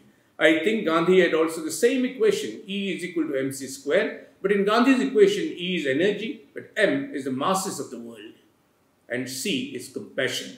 I think when the compassion and masses come together, miracles could be achieved, which can be more powerful than bursting of any atom bomb. When Einstein was a professor in Berlin in 1930, he had 3 pictures on his wall in his study. There was a picture of Michael Faraday and Max Planck, both physicists, and the third photograph was that of Mahatma Gandhi. And in 1950, when he moved to Princeton, only one photograph remained, only Gandhi, and he had removed the photographs of the scientists, of the physicists. And when he was asked, why did he do that? He said, all their work of Faraday, Planck, and other physicists have resulted in creating the atom bomb. But here is Mahatma Gandhi, whose work has actually resulted in creating a better world, and that is the direction the world should take. I'm going to read to you a small paragraph about what Einstein has to say about Mahatma Gandhi. Of course, his famous quote everybody knows, that generations to come should scarce believe that such a one in flesh and blood ever tread upon this earth. But Einstein has elaborated about Mahatma Gandhi in a very beautiful way. In September 1931, Einstein writes that you have shown through your work that it is possible to succeed without violence, even with those who have not discarded the method of violence. We may hope that your example will spread beyond the borders of your country and will help establish an international authority respected by all that will take decisions and replace war conflicts. The last line of this letter, which Einstein wrote to Gandhi, seems to anticipate the creation of United Nations. And it is no wonder that Mahatma Gandhi's birthday is celebrated as International Non-Violence Day by the United Nations. 8 years later, Einstein expresses his admiration for Gandhi in even more extravagant terms. He says, a leader of his people, unsupported by any outward authority, a politician whose success rests not upon craft nor the mastery of technical device, but simply on the convincing power of his personality. A victorious fighter who has always scorned the use of force, a man of wisdom and humility, armed with resolve and inflexible consistency, who has devoted all his strength to the upliftment of his people and betterment of their lot. A man who has confronted the brutality of Europe with dignity of a simple human being, and thus at all times rises superior. Mahatma Gandhi is a highly religious man. For him, as he puts it, a prayer was real. A prayer, he says, is as real as eating and walking and sleeping. And he believed in multiculturalism. He believes in all religions. He believed that there should be secularism and India should be a multi-religious state. And he spent a lot of time and effort in trying to bridge the misunderstandings between the Hindu community and the Muslim community. He wanted to bring them together. He staked his own life for this cause and ultimately he was killed for this cause. If I were to talk about the two greatest Hindus, so to say, then I must point out they are Vivekananda, Swami Vivekananda and Mahatma Gandhi. Vivekananda is known for the great speech he gave in Chicago, and I think it is worth going to the text of the speech, which is available on the internet, and also the sound is available but not in Vivekananda's voice. I think this is one of the greatest speeches of Vivekananda, and I'm going to read a small section of it to you, because Vivekananda talks about Hinduism which propagates universal brotherhood. He says that sectarianism, bigotry and its horrible descendant fanaticism have long possessed this beautiful earth. They have filled the earth with violence, drenched it often and often with human blood, destroyed civilization and sent whole nations to despair. Had it not been for these horrible demons, human society would be more advanced than it is now. And I'm very sad that these demons of fanaticism are raising their heads again. And it is very important to understand Gandhi and Vivekananda to fight them, to get rid of them. I get very pained when I see the fanatics parading pictures of Vivekananda and pictures of Gandhi when they are propagating their idea, their version of distorted Hinduism. Gandhi prayed every day. He started something which was the inter-religious, interfaith prayer meeting in his ashram. Mahatma Gandhi's ashram never had a temple, a mosque or a gurudwara or a church. There were prayers from all religions sung at one place. And it is very interesting to know where this came from. His grandson, Rajmohan Gandhi, has written about it. Mahatma Gandhi was going to South Africa somewhere in 1897-98, and the ship in which he was going faced a big storm just off coast Zanzibar.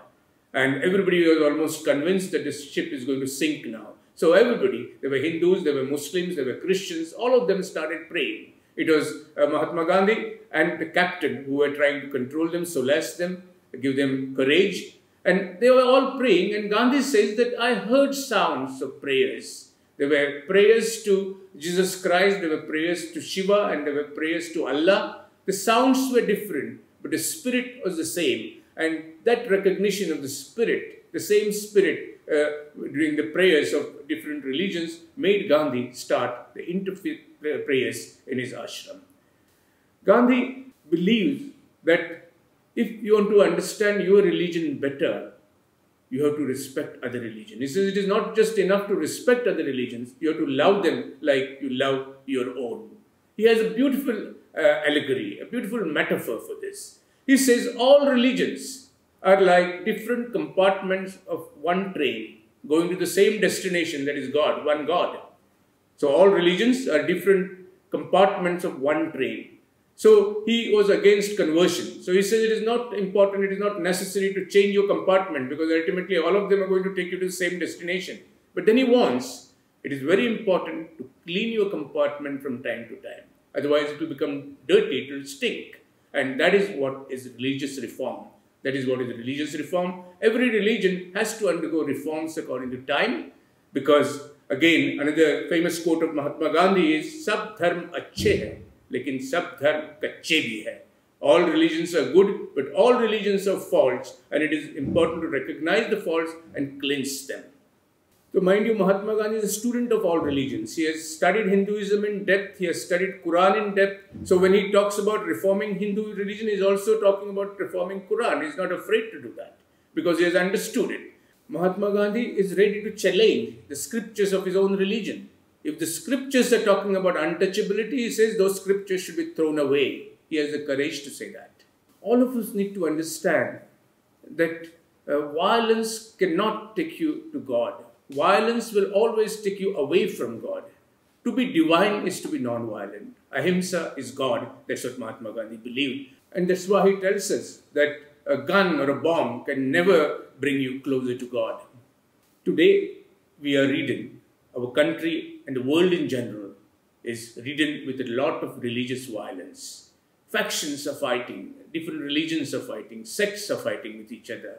There's so much of bloodshed. I have chosen a very simple cartoon, which is a very good commentary on what is happening.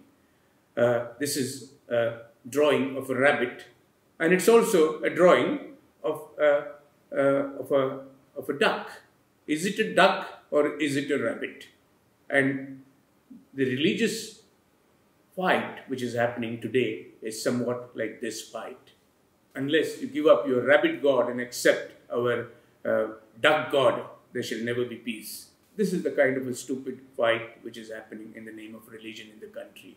Mahatma Gandhi was a saint who waded into politics. He was a very spiritual man. Desmond Tutu has a beautiful quote about it. He says that the transcendental and the spiritual accompanied Mahatma Gandhi everywhere. And I must add, Mahatma Gandhi was as spiritual, as transcendental when he was in a prayer meeting as he was in a protest meeting. When he was in a protest meeting, he was equally spiritual. And the great soul was a great soul because he was always in touch with the transcendent. The controversy, the differences between Mahatma Gandhi and Ambedkar are well known. Well, I'm not going to go into the details of this. I have been a student of Gandhi and I have been a student of Ambedkar. They had their own methods. Ambedkar believed in constitutional methods of law for the upliftment of his class. Gandhi believed in that method too, but he also believed that there should be a transformation of heart. I think both have worked together in uplifting the downtrodden, the so-called untouchables of India to some extent. And both deserve to be given credit for this. I recollect a beautiful story.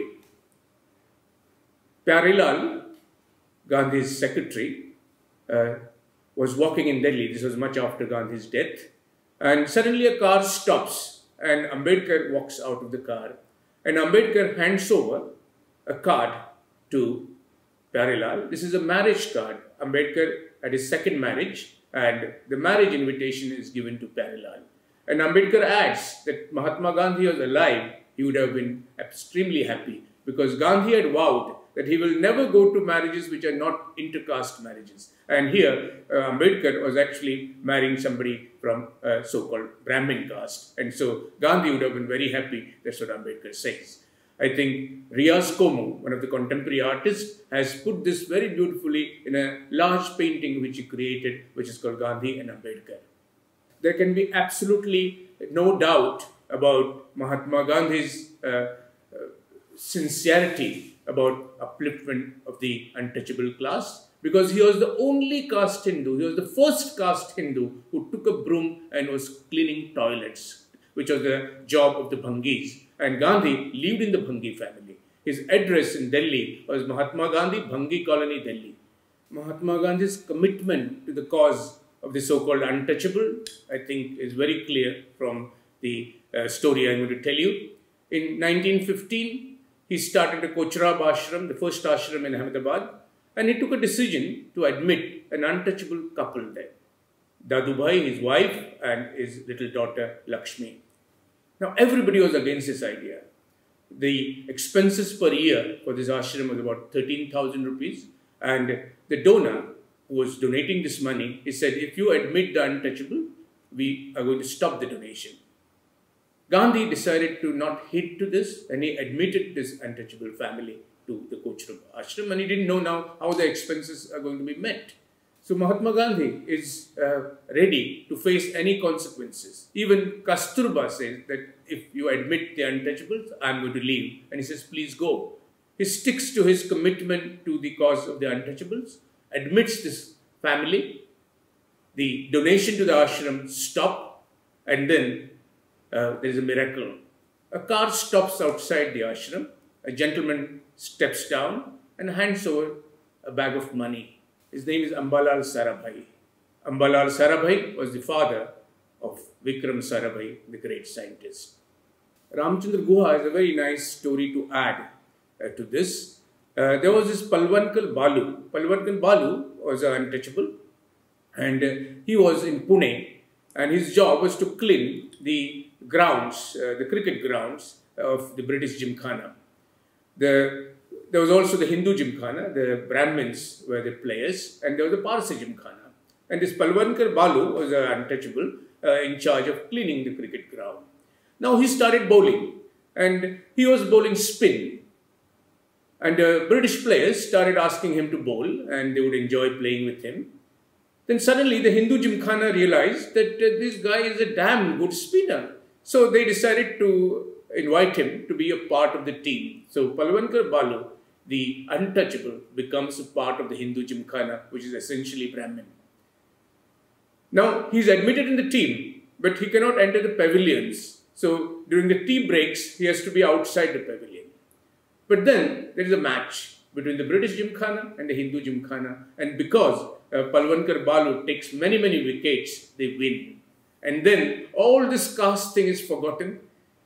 The Brahmins pick up Palwankar Balu on the top of the head, and there's a procession of victory. And the slogan which was shouted during this procession was Mahatma Gandhi ki Jai.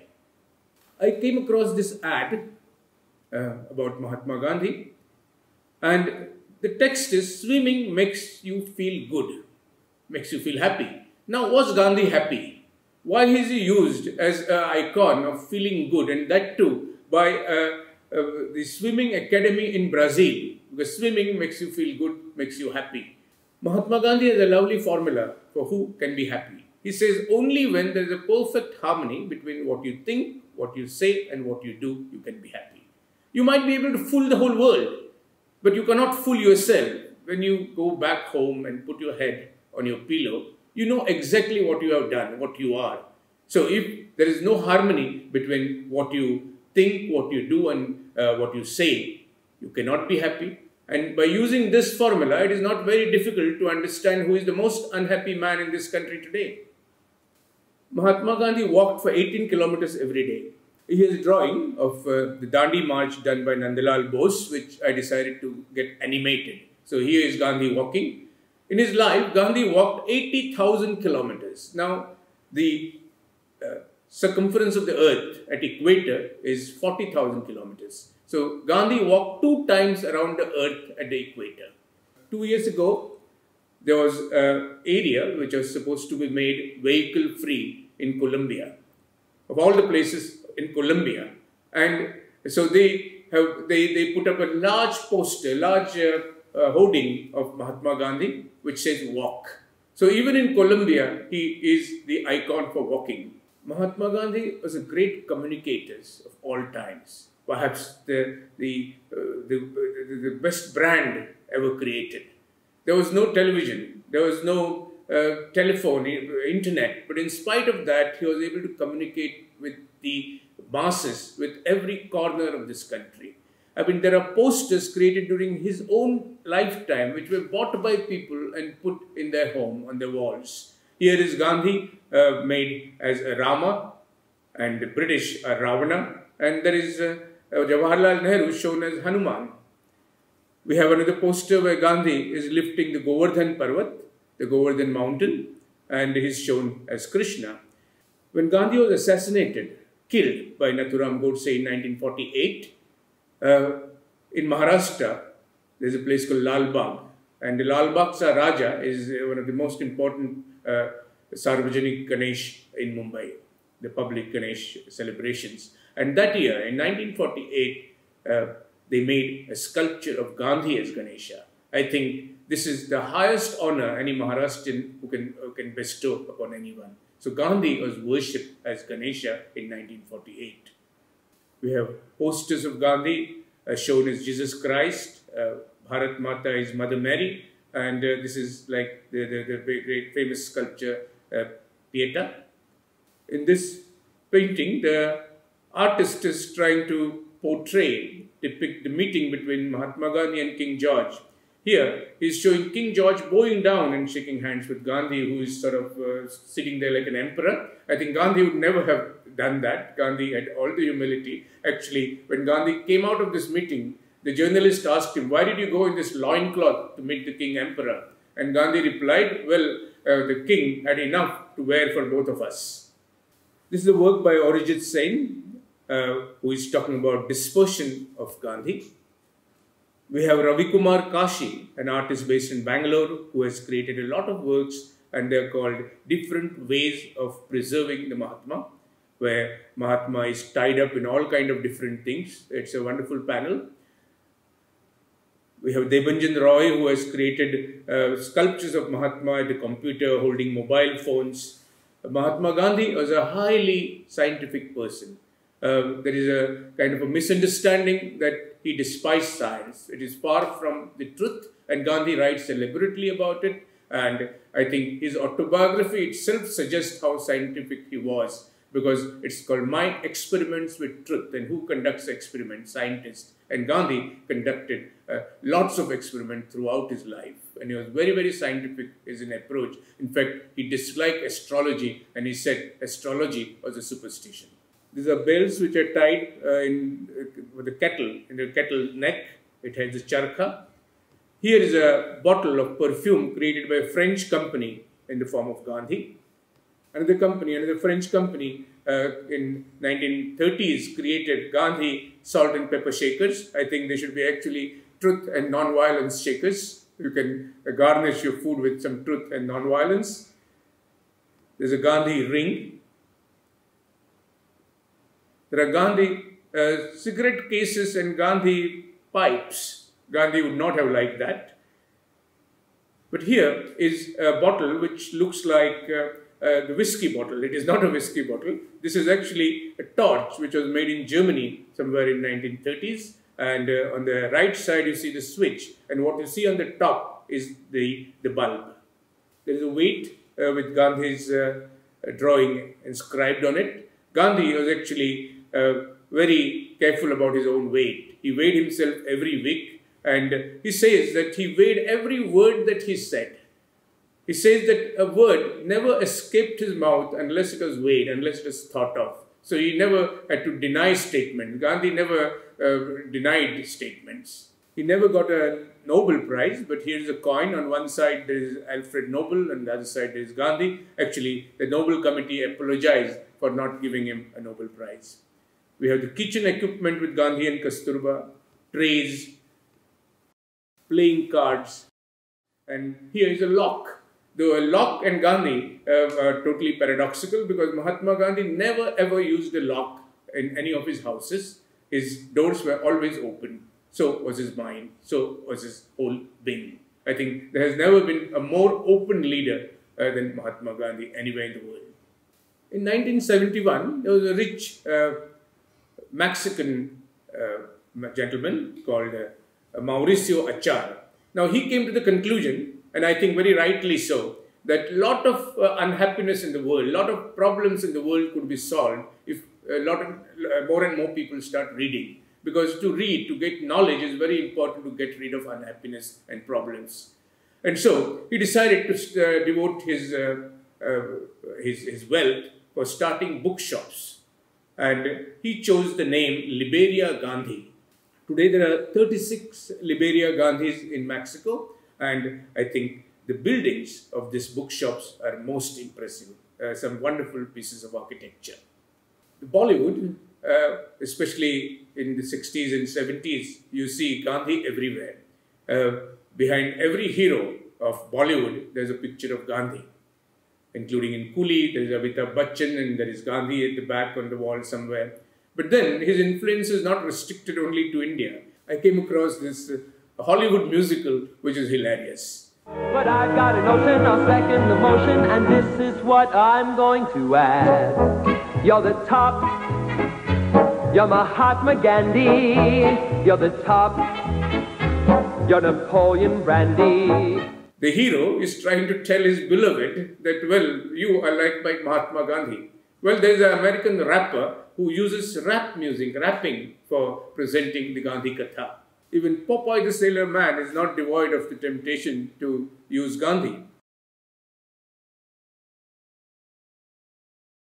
And then here is an advertisement by the Italian telecommunication company. Gandhi was such a great communicator that the Italian telecommunication company uses him for propagating the idea of communication, telecommunication.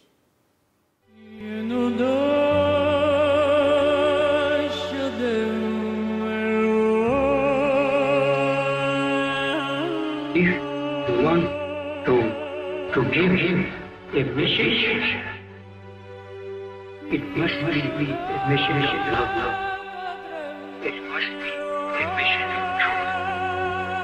I want to capture your heart. Let your heart live in unison with what I am saying. I shall finish my work.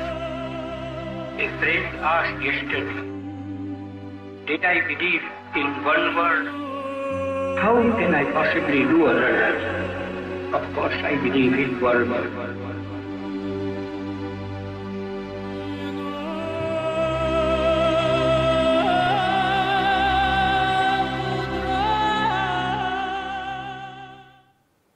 Mahatma's communication skills were so good that whatever he did in India was reported all over the world. The world was watching him.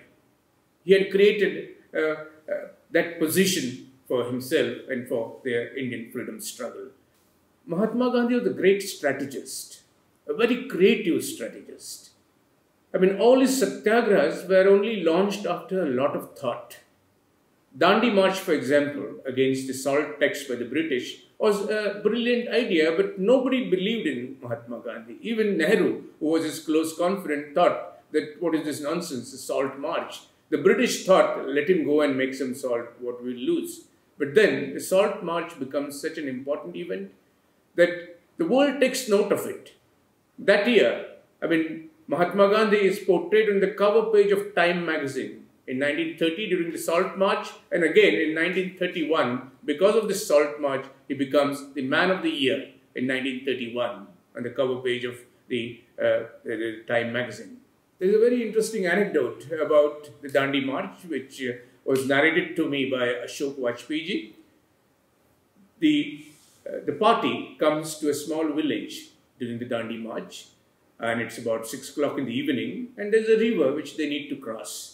Now this river is very shallow and very muddy, marshy, and so you cannot walk through it because it is muddy, and because it is low tide, there is not enough water to take the boat and move across. So Mahatma Gandhi is told that high tide is going to come at 12 o'clock at night, and then we will organize boats to cross the river. So he's a very disciplined man, so he said, now I'm going to sleep. So he goes to bed, gets up at 12 o'clock. And the villagers have thought, such a great man has come to our village, how can we sort of allow him to cross the river in darkness? So the word goes across the river that Mahatma Gandhi is going to cross the river at 12 o'clock. So thousands of people gather. There are thousands of diyas on either side of the river. Diyas which are reflecting into the water, into the river, and Mahatma Gandhi in a boat is crossing the river. It is almost like a biblical scene, the scene which is so beautiful. I think this scene again takes me back to Mahatma Gandhi's comparison with Jesus Christ. You will be surprised that Mahatma Gandhi was once a meat eater. He became vegetarian by conviction only when he went to London to study law, and he joined the Vegetarian Society there.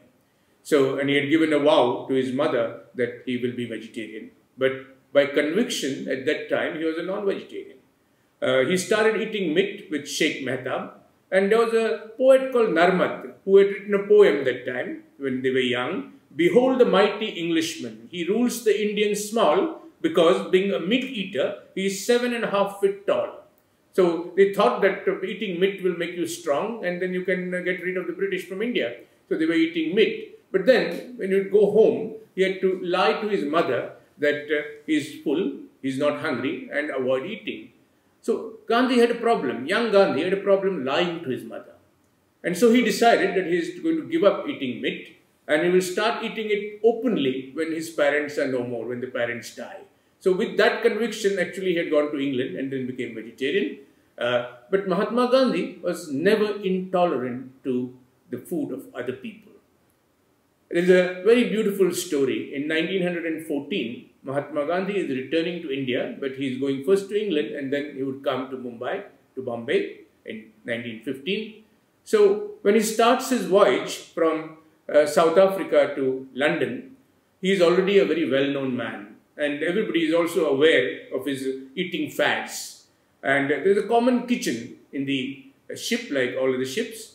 And there is meat being cooked there, sausages and all kind of fish, everything is cooked there. So Kasturba meets the captain and makes a request, can I cook for my husband separately? The captain says, of course, there is a free cabin, I will put a stove there and you can cook there for your husband.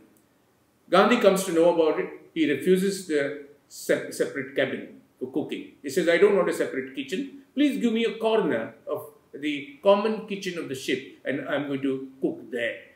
And the captain said, there is meat, there is sausages, there is, it doesn't matter, I'm going to cook on the side. That was the tolerance Mahatma Gandhi had, and he never objected to other people eating meat. He did not eat meat.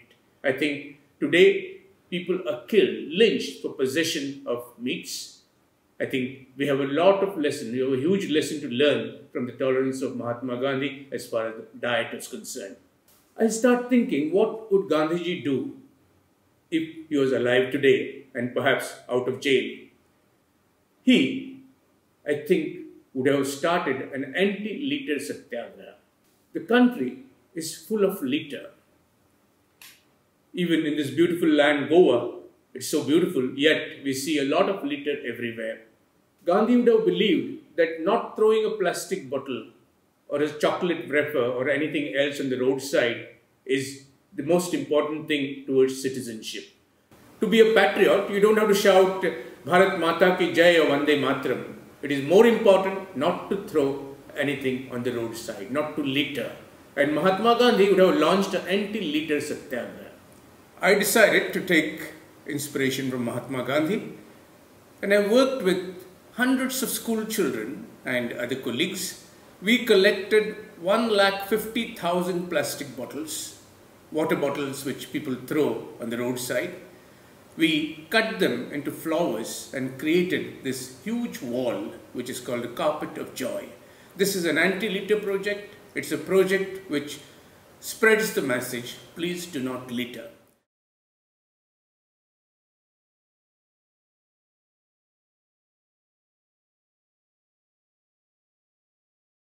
We had rather hundreds of schools who came to visit this project, and I made it a point to ask the students to take a vow. Take a vow that we shall not litter.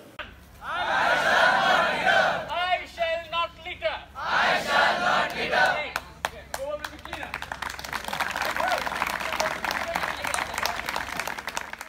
Our Prime Minister, Sri Modi ji, also believes in Swachh Bharat Abhiyan. Actually, in the posters which are propagated, there is a picture of Mahatma Gandhi, there is a symbol of his spectacles, and we are sort of heavily into Swachh Bharat Abhiyan.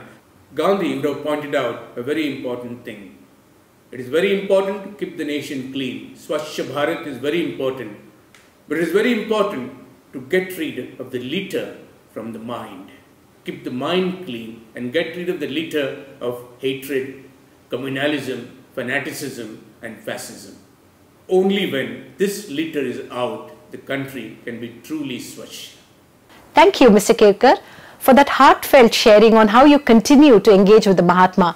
Truly a man who stood for empathy and believed in the power and potential of humanity, even in times of crisis and war.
Our next session is Mind Matters, an exploration of lifespan mental health in COVID-19 times by Dr. Pratima Murthy, Dr. Shekhar Seshadri and Dr. Shamitra Pathari in conversation with Dr. Ennapadam S. Krishnamoorthy. Mental health is amongst the two words that we most often heard alongside the words virus, pandemic, quarantine, lockdown. Concerns over mental health have seen a surge in the last 20 months, forcing people, industries, medical professionals and almost everyone to reshift their focus and recognize the brutal effects of COVID-19 and its effects on our mental well-being. We are really looking forward to this esteemed panel of speakers shed light on this very important subject. Let me take a moment to introduce the speakers. Dr. Shekhar Seshadri is a child psychiatrist with over 35 years of experience in the field of child mental health. As senior professor in the Department of Child and Adolescent Psychiatry and Dean of the Behavioral Sciences Division, NIMHANS, his work extends beyond the clinical population to children and child care institutions, service providers across the country, as well as the South Asia region. He's also an artist and a musician, and he uses a number of creative methodologies in child mental health interventions, including theatre and developmental approaches. In the belief that wider psychosocial interventions are rooted in child rights, in addition to his preventive, promotive and curative child mental health interventions, he has undertaken various legal and policy-related initiatives. Dr. Shamitra Pathari is a consultant psychiatrist and the director of the Center for Mental Health, Law and Policy, Indian Law Society, Pune. His primary interests are in the areas of suicide prevention, mental health policy, scaling up mental health services, rights-based care and legislation. In the past, he has provided technical assistance to the Ministry of Health and Family Welfare, Government of India, in drafting India's Mental Health Care Act 2017, which takes a rights-based approach to mental health care, and has also served as a WHO consultant in many low and middle-income countries. He has conceptualized and steered various innovative community-led mental health interventions, and he strongly believes that all persons with mental illness should be able to fully participate in society as everyone else. Dr. E.S. Krishnamoorthy is a behavioral neurologist and neuropsychiatrist, the founder of Buddhi Clinic and a pioneer of integrated and holistic care and rehabilitation for the brain and mind. He has taken on multiple international leadership roles in treating epilepsy, dementia, and in the field of clinical neuropsychiatry.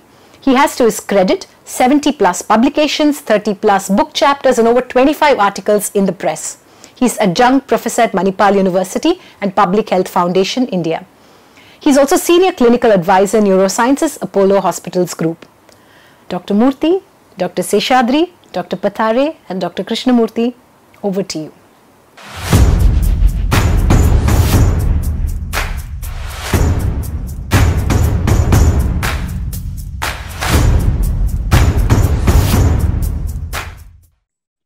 Good day, ladies and gentlemen, and welcome to this year's edition of Lit for Life. It's a great pleasure to have with us Professor Pratima Murthy, Professor Shekhar Seshadri, and Dr. Soumitra Pathare. And all of them are experts on mental health.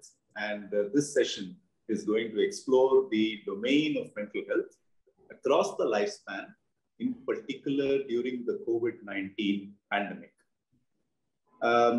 Pre-pandemic, maybe in November 2019, most of us could not have imagined how the world might change due to a virus. We had thought of world changing due to wars, due to internal strife, but we never imagined a virus could change the world. And of course, COVID-19 came along and we saw the impact in early 2020. And from then, all our lives have been magically transformed, but not necessarily in a nice way. And one of the things that has definitely changed in this time is the impact that the pandemic has had on mental health across the lifespan, and indeed the awareness of how important mental health is as part of human health.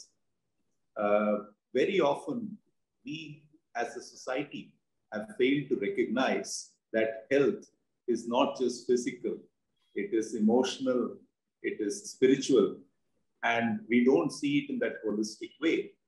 The pandemic, I believe, has turned all this around on its head, and it's made us think as a society about mental health. And I'm very happy, therefore, that Lit for Life, led by the chairperson, Nirmala Lakshman, have decided to focus this year's mental health discussion on the COVID-19 pandemic. And we will be talking in the next hour or so about the COVID-19 pandemic and its impact. Let me start by asking my panelists, starting with Professor Pratima, would you agree that mental health is more important than ever during this pandemic? And can you share some personal anecdotes or experiences that you've come through in this time to kind of emphasize this? Krish, we've always said that there is no health without mental health. But I think that kind of remained an empty slogan till COVID came along, when we realized in some ways the devastating impact it had on all our mental health. Take the different phases of the pandemic. During lockdown, one of the biggest worries was because we just didn't have the right information about how the virus spread. There was a lot of anxiety. There was a lot of misinformation that all of us were kind of exposed to.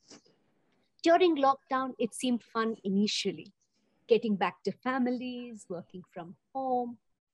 And it indeed, a lot of people adapted to it well. But for many others, this kind of abrupt transition of not having a workplace to go to or having to adjust with other people at home yielded a lot of problems, especially during the course of the pandemic. And then, of course, the actual sickness, hospitalization, worries about children, worries about the elderly.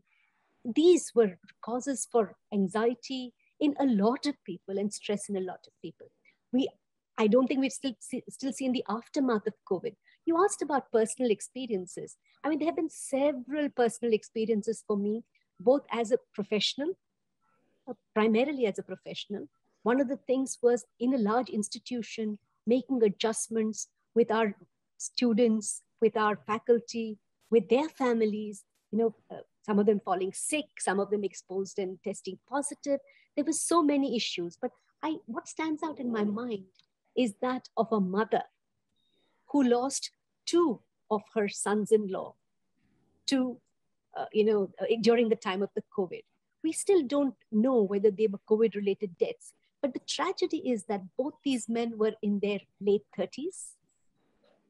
They both suddenly died after a brief illness. There were so many issues. I mean, it was enough confronting death itself. But then the fact that these young men had to be brought into hospital, they had to undergo autopsy, the families could not participate in their rituals, the kind of procedures that they had to go through, and then the fact that they were alone in their grief. I think this is the most poignant part of the whole thing, that when people had to face death and trauma, it was extremely, extremely difficult and a very, very lonely part. Thank you. I know that grief has been a very big accompaniment of this pandemic for many families, and unexpected grief. And as you point out, grief which you cannot face together with your loved ones, grief that you face alone, has been such a very big impact during this time. Professor Seshadri, you have a special interest and expertise in children. Could I request you to share your perspectives and what you come across? There are several phases of the narrative, Krish. If you really look at it from the first wave, the second wave, the imminent third wave, but there is also reference to the fourth wave, which is likely to be a mental health related issue.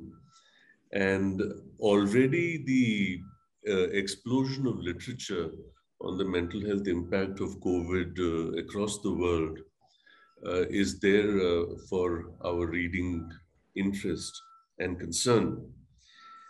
We have actually done some elegant structural equation models to really look at patterns of coping and stress, particularly how children have coped with the issue. As Pratima pointed out, after the initial euphoria of schools being closed and not really understanding the nature of the pandemic, once the second wave in comparison to the first, which was about older people with comorbidities, and the second wave where younger people, including those who were vaccinated, people in their 50s and so on, were being taken away, and the whole issue of children losing their parents to the disease, and the whole change of narratives and the angst and the resentment about hospital beds and oxygen, and those elements of frustrations in the narrative. But if you were to cull this down in terms of what has happened to children's lives, what have they suffered in terms of loss, loss of routine, loss of structure, loss of predictability, loss of educational opportunities, loss of social spaces, loss of peer interaction, and loss of play.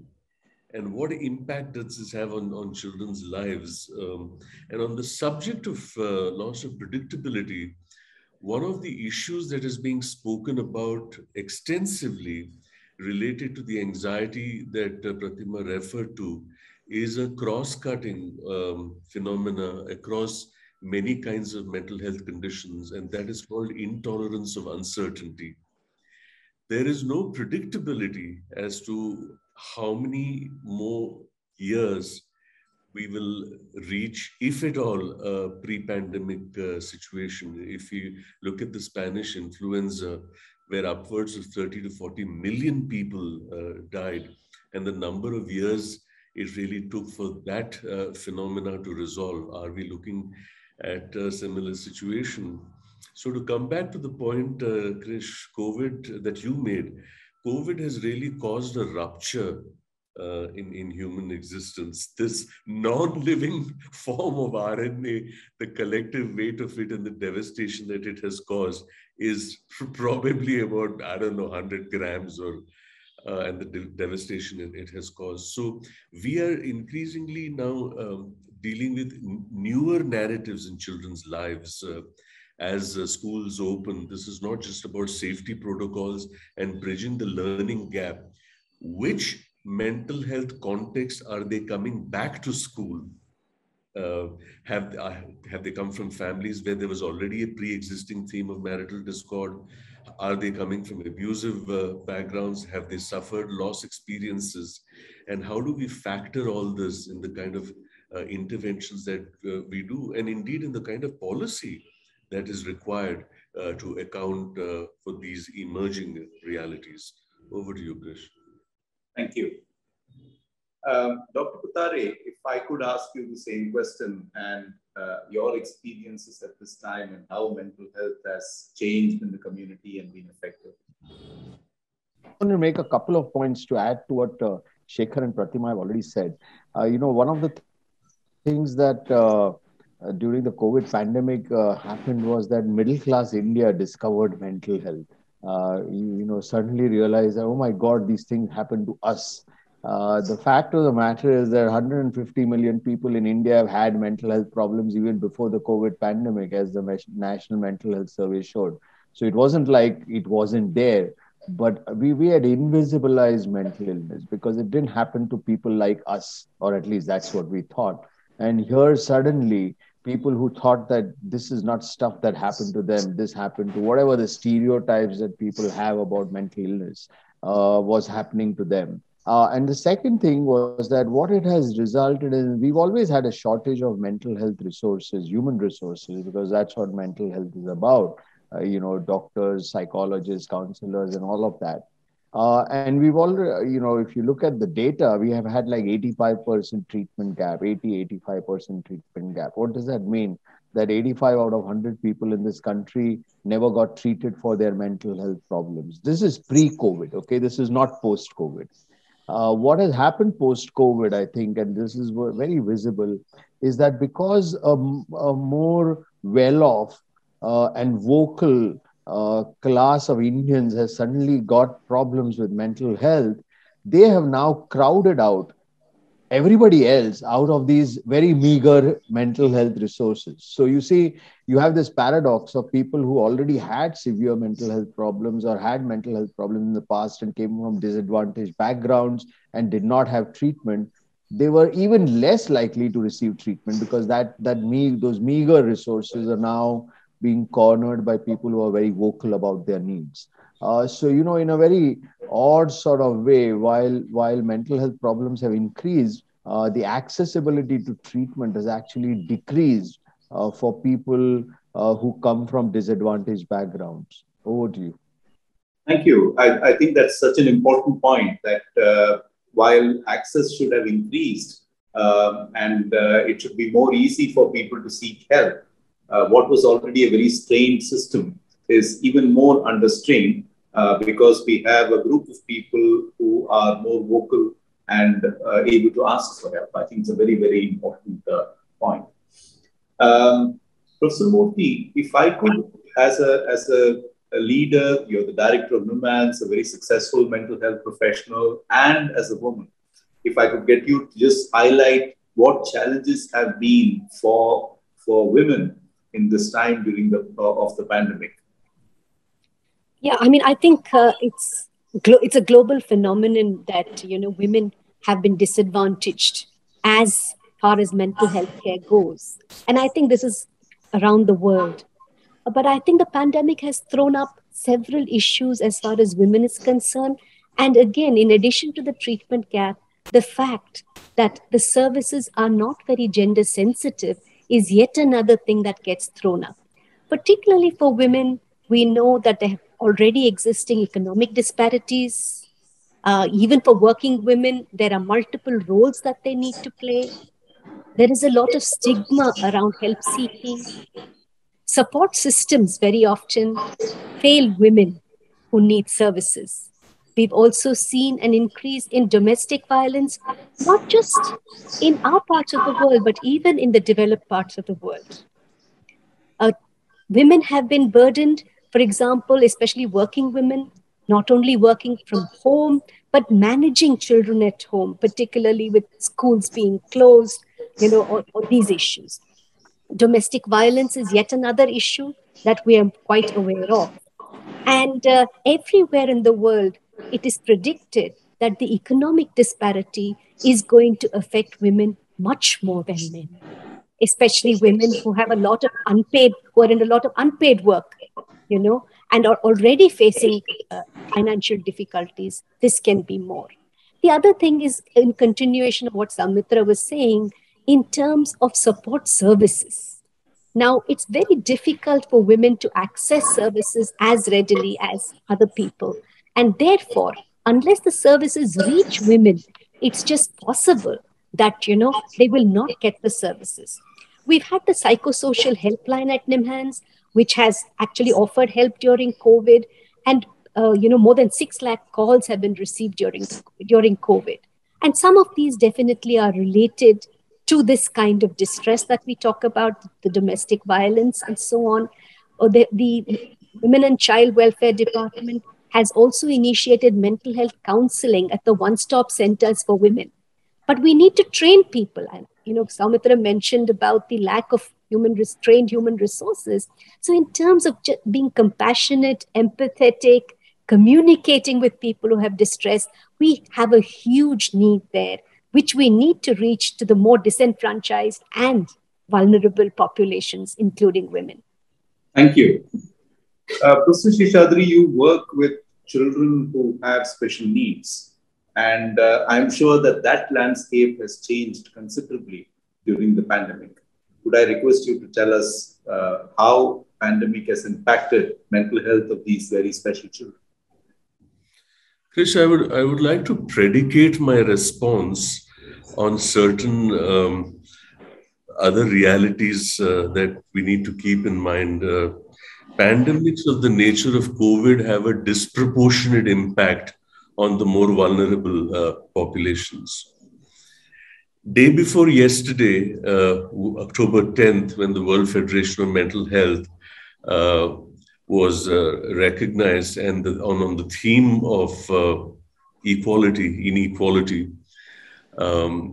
this is very interesting because I often ask this question of people, what is equality, or how do you define equality? And a default mode response is to say that equality is treating everyone the same. I often say that's the wrong answer, because equality is actually about recognizing differences. Maybe a better term is equity or inequity, because if you look at equality of opportunities or equality of access to services, the truth is that for every child who manages to reach a tertiary care center for assistance, there are 99 others who will never manage to reach for the reasons that Shamitra has pointed out and Pratima reiterated. So if you look at the suddenness with which the lockdown was announced, and if you look at marginalized populations, daily wage workers, migrant workers, their children, and if you look at the childline statistics about the calls that came about increasing incidents of abuse, as well as the whole risk and reporting of both child trafficking and child marriage. And then you bring in the conundrum of children with special needs, for whom special services were imperative to keep their developmental trajectories on track. I mean, the schools were stopped universally during the first wave and extending into the second, and indeed into what we expected to be the third wave, where it was said that children would be more vulnerable because the virus would target unvaccinated. The virus needs a host. And it would obviously target vulnerable people, including children who are hitherto unvaccinated. So this has been a predicament for both families as well as organizations that work with special needs children. And when we speak of child protection, the notion of child protection encompasses both acts of commission, but there are also acts of omission. And if you look at the whole predicament of families in difficult circumstances, it would not be wrong to say that COVID is a current pandemic. Adverse childhood experiences, or ACEs, has been an everlasting epidemic. And the differential impact of adverse childhood experiences, on the one hand of neglect and abuse, but on the other hand of unmet developmental needs. The risk of unmet developmental needs, and what would that do to the developmental trajectories of children with special needs? And would their deficits in development actually exacerbate, particularly when the family is struggling to keep the kitchen going? And would the training and stimulation of the child therefore be compromised? So these are very serious issues that we have been contending with. And in this context, due to our firm belief in NIMHANS in public mental health, and in my context, public child mental health, about a year ago, in fact, before the pandemic, we were already doing 6-7 years of robust community work. And in 2019, before the pandemic, we presented a proposal because the government wanted us to do this on a national basis. And before the first lockdown actually came, our idea to start a national initiative, an integrated resource for child protection and mental health, was actually approved, and we've been operational for 1 year. And we are working in 29 states and 2 union territories right now, addressing precisely these issues with duty bearers and service providers. And Krish, it would interest you to know, since in our preliminary discussion you were talking about policy, this is the first time in the history of a project in NIMHANS that we actually have a vertical on policy and law, in addition to mental health, education, and child protection. So, and I can see that Soumitra is also pleased with the idea, given his deep interest in policy and law, that I think it's absolutely critical that we address policymakers in looking at provisions for special needs children. So this is what we have been doing, and to have reached almost 1 lakh service providers through 350 training programs across 29 states, and almost 20 lakh views through our public media focusing on special needs. We are hoping to make an impact on this very, very critical sector. Krish? Thank you. That is very, very heartening to hear about the effort from MHANS to have a very large public health program. Congratulations. I'm very, very pleased to hear about this, and I'm sure everyone in our audience will be as well. Dr. Pathare, if I can ask you about adults during this pandemic, do you see a rise in problems? Are there specific groups that are more vulnerable, and how do we help these people?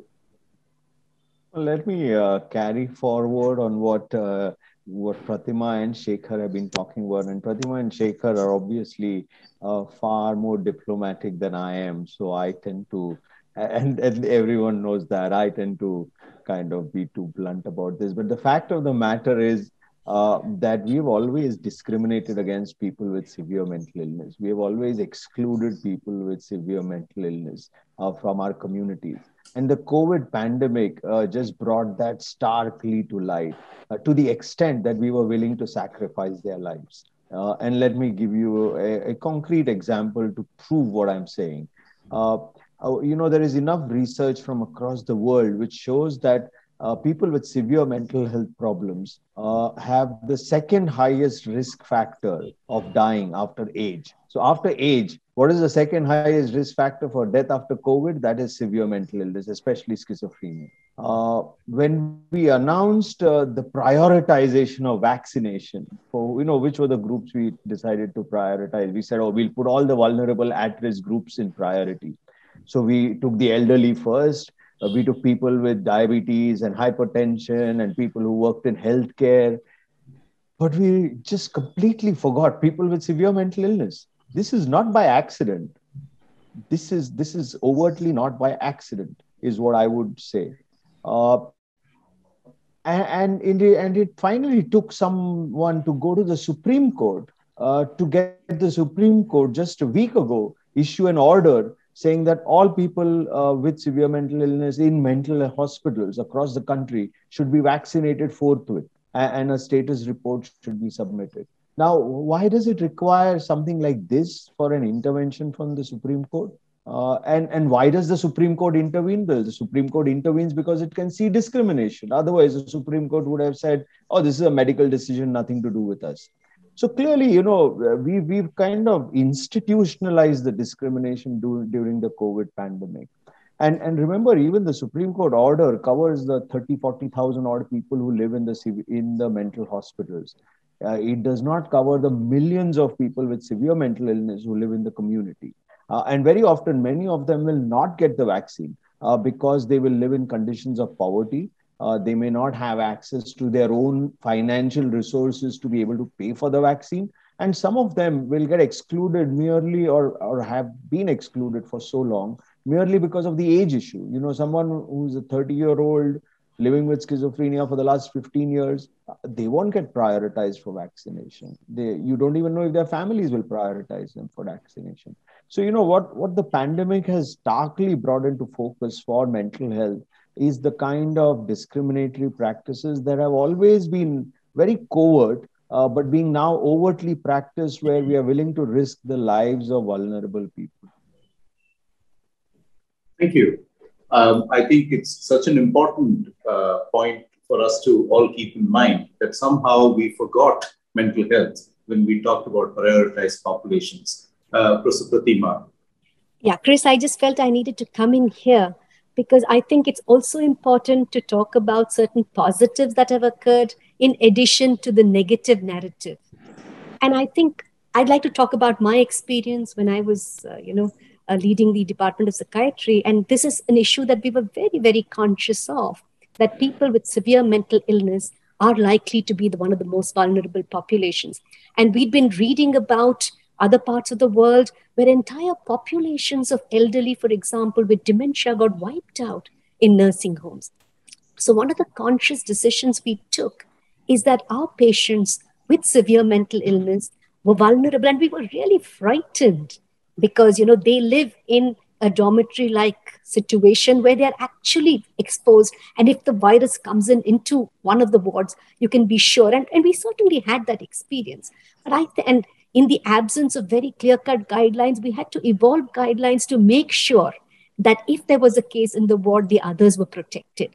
And this was a very challenging situation. But I think that we demonstrated that with the right kind of attitudes, you could actually make sure that vulnerable populations were taken care of, including vaccination. I take Soumitra's larger point that this needs to be, in terms of a policy, expand to other people with mental illnesses. But we need to demonstrate that it is indeed possible, even in our own circumstances, to be able to, take the disenfranchised into account when we plan services. Thank you. In our own experience working with elders with conditions like dementia, Parkinson's disease, and stroke, we found the impact of the pandemic has been very substantial.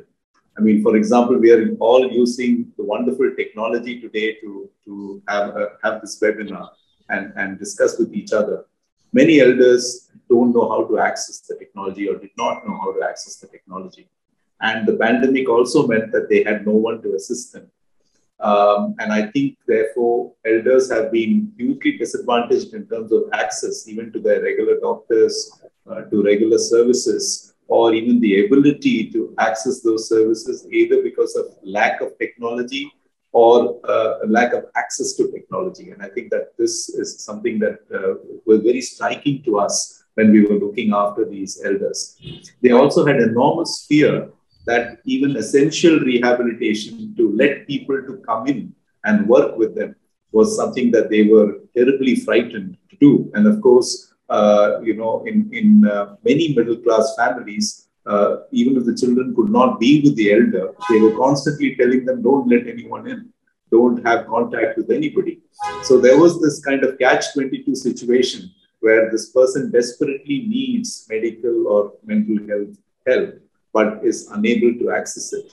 And I think that those factors and the fact that we don't have a good formal caregiving system, a trained caregiving system that supports the elder, it became very, very apparent during this time. And many elders were left without proper caregiving or with caregivers who were kind of part-time or informal, could hardly manage their needs.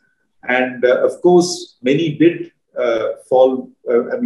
did suffer the COVID infection, and post-COVID had a number of complications, including going into a confusional state or a delirium, having their cognition impaired. And I think to add to all this, the fear and the loneliness. So the one group, while they did get vaccinated or they did get priority for vaccination, the one group I think that suffered considerably during this pandemic are the elders. And even with elders who are perfectly capable of looking after themselves and have access to technology and are empowered, loneliness, I think, has been a huge factor that has played a role in terms of their mental health. And I thought I should highlight that particular group and the challenges that they've been facing. And I'm sure if one goes towards rural India, it's probably been, or small town India, it's probably been much worse than what we are seeing in the urban setting. I wanted to take discussion to specific populations, and I'm going to let you, each one of you, just pick the thing that you want to talk about. So I'll start by asking about vulnerable populations, those with disability and chronic disease. Would someone like to start? So let me start off with a group that I work very closely with, people with substance use disorders. And I think what happened during the lockdown is that many of them were left in the lurch. Many of them with alcohol dependence particularly, they had acute withdrawal, complicated withdrawal. they didn't know where to go to seek help. And we know that when there is complicated withdrawal, seizures can occur. There can be other complications as well. Very strangely enough, different countries have demonstrated different effects of the pandemic during the different phases of lockdown and post-lockdown and so on. So in terms of hoarding, alcohol or other drugs, or in terms of getting online supplies, in terms of the problems of road traffic accidents reducing in some places because of a reduced consumption of alcohol, you find very different kinds of patterns.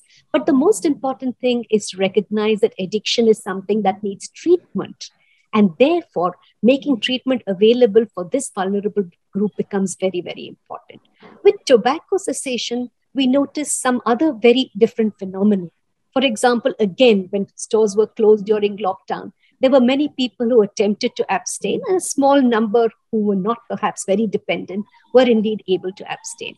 We run a tobacco quitline at NIMHANS, and although the number of calls coming to the quitline had reduced, the number of people with a serious intent to quit had increased. And that was perhaps understanding that there are complications, particularly to the lungs, and the fact that people who had smoking might have reduced immunity. And the quit rates after counseling had actually doubled during COVID. So I think those are certainly, some positive responses. But we also know that, for example, in opioid addiction, the fact that opioid substitution treatment could not be available to many people. So you had a change in the patterns of drug use. And I'm sure we're going to see that as a constant problem. The other, of course, are concerns about access to technology. That's something that you mentioned. And in terms of what Shekhar was talking about, there's a lot of distress among children who are not able to access technology to go, to participate in the online classes, particularly when appliances have to be shared. And again, on a gender-based thing, girl children had this problem even more acutely than boys. And of course, ironically, the use of technology also has its negative consequences. There are lots of concerns about use of technology, mobile addiction, internet addiction, accessing sites that, are detrimental to young children, technology addiction and so on. So I think we're going to see a whole lot of changes in terms of chemical and behavioral addictions as a consequence of the pandemic that we need to be, ready for. And the fact that people tend to use substances to deal with stress. So given so much stress, and that's across the board, children and adolescents, women, elderly. So I think in terms of being able to help them to deal with stress in more healthy ways, we need to evolve mechanisms across the board. Thank you. I would like to build, Krish, on this, as well as the 80 to 85% mental health gap that Soumitra referred to. In fact, I'd given a talk day before yesterday, the title of which was MH Gap, Meta Minorities and the Little Unequals. The Little Unequals is a twist on George Orwell's comment in Animal Farm, where he says all men are equal, but some are more equal than others. The twist was that there is inequality, but some people are more unequal than others. And meta-minorities refer precisely to the population that Soumitra referred to, where it was forgotten that people with severe mental illness should have been prioritized for vaccination. And this form of exclusion, so children with disability, children with special needs, children as a whole, as a vulnerable population, children who come from difficult families and compromised families, and the kind of trials and tribulations that they endured and experienced pre-COVID, which was only accentuated during COVID. The issue of substance use that Pratima referred to, if the theme of alcohol consumption or substance use disorder was present in a parent pre-pandemic, and during the lockdown, because of frustration, supposing the substance use increased, escalating into domestic violence. And so these are the kind of narratives that have played out in children's lives. So one of the things that I think that the mental health fraternity needs to seriously consider, particularly child mental health and developmental psychology, and this is mind-boggling. Krish, it's like this. if we're talking about a 1 month or a 3-month-old child, even pre-pandemic, they are more or less at home. They're being fed and so on. If you're talking about the 15, 16, 17-year-olds with their frustrations and constriction in their social lives, they have their means of navigating, perhaps transforming into the kind of the digital use and behavioral addictions and so on. Not to mention the whole issue of the digital divide, exactly an example of inequality. I'm talking, Krish, about the 4, 5, and 6 years old and and those with special needs.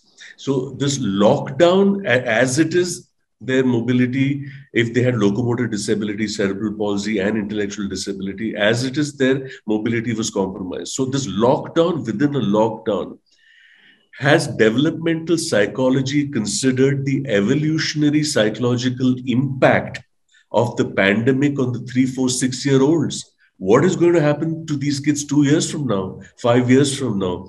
So we are talking about the imperative for some really robust developmental, ongoing, longitudinal, prospective research to look at and we have the occasion and the imperative to do so. So this is exactly what we are trying to do in the national initiative that I alluded to, which is called Samvad, which is an acronym for support, advocacy, and mental health interventions for children in vulnerability and distress. Interestingly, it is supported not by the Ministry of Health, but by the Ministry of Women and Child Development, for the simple reason that the child protection systems do not understand the nuances of mental health, and the mental health system does not understand the complexities of the child protection system, particularly where vulnerability is concerned. And the whole idea is the imperative now of transdisciplinarity in the way that we function, which is why we are trying to reach these vulnerable children in the mental health sector through our work with the district mental health programs, tertiary care institutions, and other bodies like the University Grants Commission, which actually has an initiative called Manodarpan. We are looking at vitalizing well-being and mental health in all institutions of higher education. And we are in the education sector, and in the education sector, we are working with state and central education boards, and also with the Anganwadi system. The ICDS is the world's largest welfare program, and we have an occasion there to actually input. And in policy and law, we are working with the child welfare committees, JJ boards, the judiciary at the state and national level, legal services authority, paralegal volunteers. And in care and protection, we are working with childcare institutions and in policy and law and childcare institutions, and also with helplines like Childline and other state and helplines, including feeding into the NIMHANS helpline that Pratima referred to, which has received enormous number of calls there. So that's the kind of scaffolding that we're trying to create to meet the large gap that Soumitra alluded to in his opening comments. I believe, again, like I said, that the whole community psychiatry movement, when it started in the late 70s and 80s, needs to be repurposed and revisioned. And this is what pandemic has done. We need a reset to the rupture that the pandemic has caused. And I think this is the occasion to really re-examine public mental health and put robust systems of, and we have the opportunity. We need to really capitalize on this. Krish? Thank you. Thank you so much.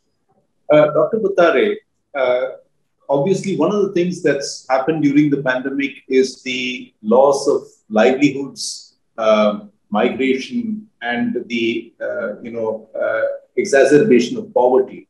Could you tell us about the impact on mental health and vice versa?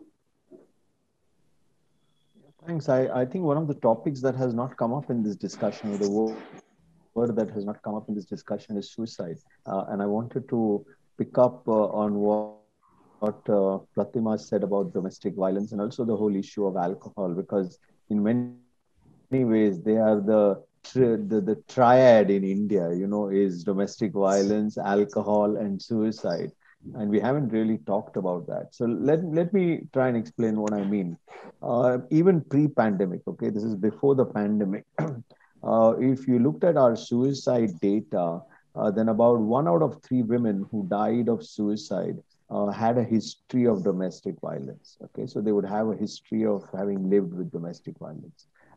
If you looked at the data for men, then alcohol was implicated in about 1 out of 3 of men's suicides. Okay, so clearly, domestic violence and alcohol have a huge impact on suicides in India, at least. Forget the rest of the world, but specifically for India. And now you add into this the 2 things that Pratima said earlier, which is that domestic violence calls for examples have gone up dramatically. So what has this done to suicide rates? We don't know because we don't have the data. The NCRB hasn't yet put out the data. But one could presume that if domestic violence is so closely linked and given the stress of the pandemic and all, that if domestic violence rates have gone off, then maybe suicides among women, especially married women, might show a spike. The second is alcohol. And we did a study just after the lockdown was implemented. And I don't know if you will recall, but in the first 4 or 5 weeks after the lockdown, there was a spate of alcohol-related suicide, alcohol withdrawal-related suicides.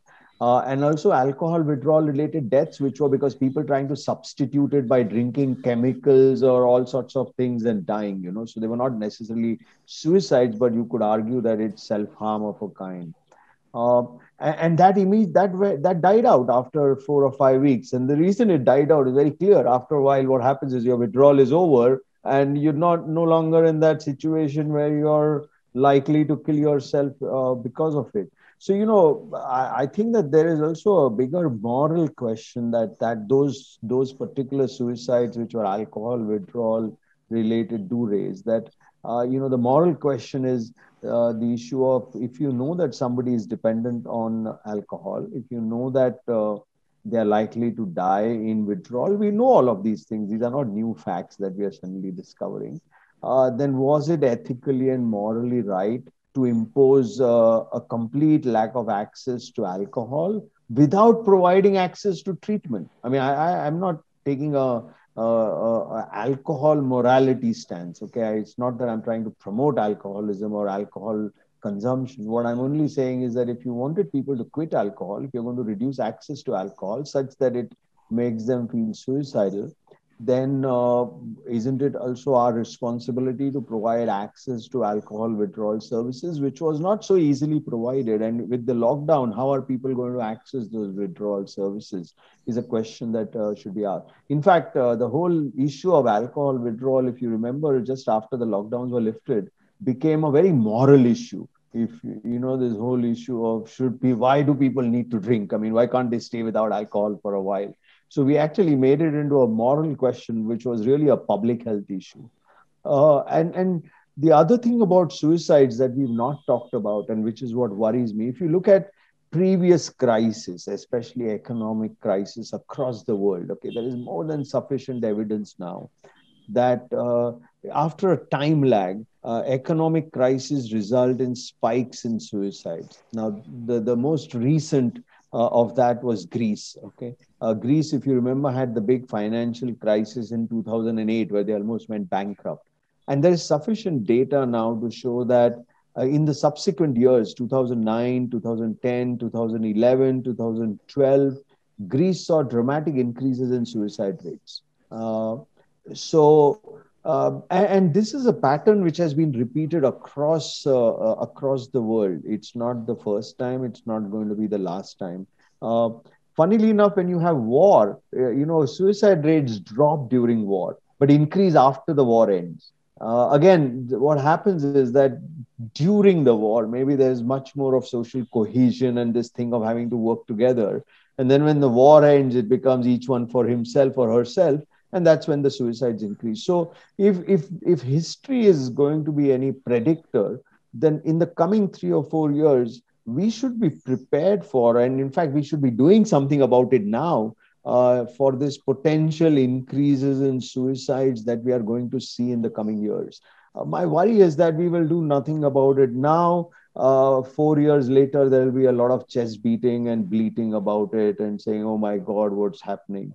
Whereas if we just knew, if we know the data, and if we did something about it, we could actually intervene now. Putting in place protections to prevent suicides and to reduce attempted suicides is something that we need to be doing now.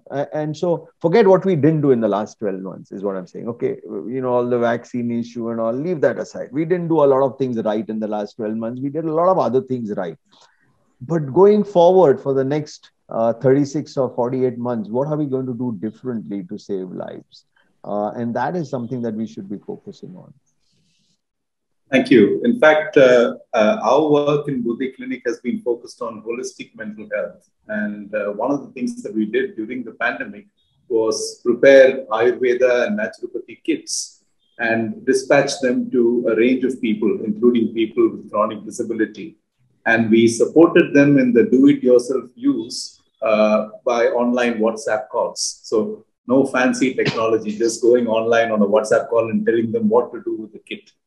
And very interestingly, we've had people take this up and we are in Chennai in Tamil Nadu. We've had people take this up as far as rural Maharashtra, rural West Bengal, and benefit and ask for repeat kits. So it's been a very, very gratifying experience to try and help people. One very interesting story that came out of it was a feuding mother-in-law and daughter-in-law who were both recipients of the kit, helped each other out, and it helped them understand each other's sufferings. And it brought down their concerns about each other considerably. So the whole thing about empathy, the whole thing about how humans cope during difficult circumstances. And I think on a very positive vein, the pandemic has probably taught us a lot about human resilience as well. I think world over, and especially in India, we've emerged as a very resilient society that's capable of living through what has been a very difficult experience. And I think that we should not underscore the importance of that, because I think it is so, it's such a good thing to know that people have that within them to cope better. I wanted to finish off by asking you, this being Lit for Life, what you've been reading recently. So please tell us the book which is on your bedside and what that's teaching you about mental health. Well, more than reading, Krish, I've been doing a lot of writing. And in order to write, of course, you have to read. I've been writing a lot of material for children and for people who look after children. So as part of Subhad, we are running, we have a YouTube link, which is, and a website, which is an upgraded website on which we are writing a lot of stories for children, and a lot of stories for caregivers and service providers to use with children. So these are how do you work with loss and grief? How do you work with stress and anxiety? And we are putting out all this as we work with teachers and other people who look after children. So I've been doing an extraordinary amount of writing in journals of pediatrics and in psychiatric journals as well, particularly to deal the imperative now of child protection and child mental health. Of course, there has been so much of an explosion on COVID literature that I'm keeping in touch with them. I've been reading commentaries and articles written by Shamitra Pathari in the Lancet. That's what I've been reading. And of course, it was interesting offhand to read some of the old stuff, such as Albert Camus' Plague and Life in the Time of Cholera by Gabriel Garcia Marquez, to really look at what those texts really mean in terms of the way that we reinterpret. I've been reading a lot of blogs as well. There's a particularly moving blog by a Delhi-based journalist called Mohammed Asim, who speaks about when pain is collective, then its cuteness gets shared. And who speaks about very many evocative stories about a young man who had recovered from COVID and goes to donate plasma to a person who he hears ultimately passed away. So he grieves for a stranger, and the story of the young gentleman whose mother was in a hospital in Calcutta, to whom he sings on the phone, "Tera mujhse to pehle ka naata koi," and he says, "Can you ever listen to that song without tearing up?" So there are a lot of these stories, and what I want to say, Krish, finally, is about the poverty of epistemology. We somehow believe that knowledge is generated from double-blind studies and research, and we forget about the subjectivity of the lived experience of people. And I refer to this as the poverty of epistemology. So yes, that's what my life has been like in the last 1 year. Thank you. Dr. Pathare. Well, I'm really thankful to Shekhar to say it and put it that way, because usually I get asked this question and I'm always embarrassed and sheepish enough to say that I'm not actually reading because I'm busy writing.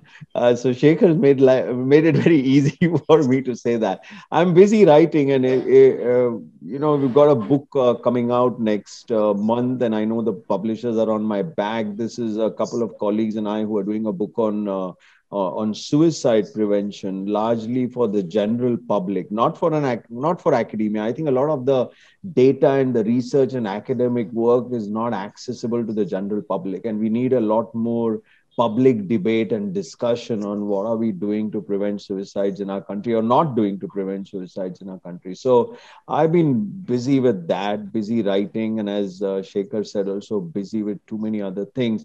There's a pile of reading books. The only books I've managed to end up reading have been because somebody's asked me to do a review of the book. And so I'm forced to read it in time and write up the review. And just recently, I've been sent Daman Singh's new book about asylum to have a look at it. So I'm going to have to read that in the next few weeks. So let's see how it goes. Thank you. Pratima. Yeah. Sorry. So if my colleagues have been busy writing, I've been busy doing. So there's been several things that needed to be done, particularly, starting off for almost 1.5 years now, setting systems in place, the anxiety of changing guidelines practically every day at that time, and things that had to be implemented, making sure a creativity was encouraged amongst our students, because I think for a whole year, what we did was we made sure that they came up with poetry, they came up with writings.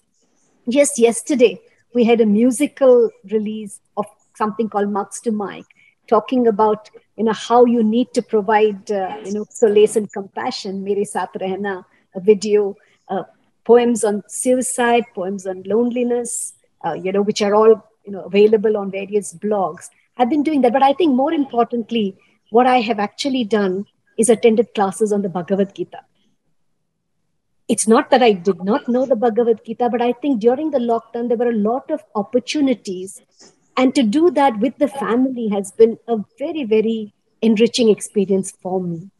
Really understanding, going through the different stanzas, learning to apply that in my own life, in professional life. But more importantly, I think teaching people the values of what the kind of things that we mentioned: compassion, care, and humanity for all others, and in some ways to universalize our own suffering and loss and help each other along. I think COVID has taught us that mental illness is not, so Soumitra referred to it as middle class, but I think I'd like to say it has shown us that ordinary people in these circumstances all of us are vulnerable.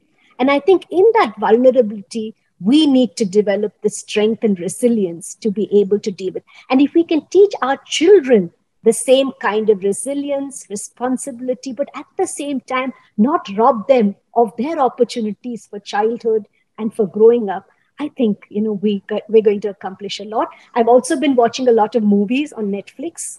not so much serious reading, but I must admit that we have a lot of ways in which we can, reduce our anxieties at this time and opportunities for showing that we care about each other.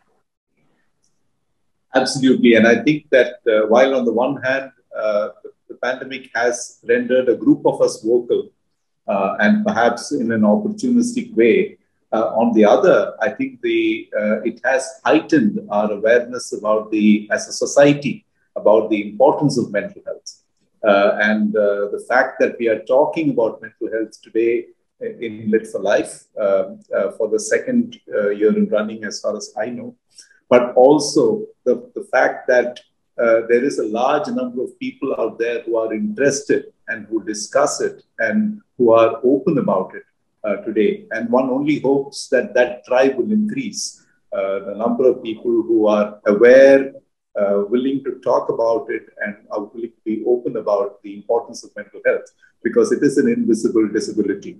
When I break my arm, everybody knows that I'm in some way disabled. When my mind is broken, people don't even recognize that that's probably what's happening to me.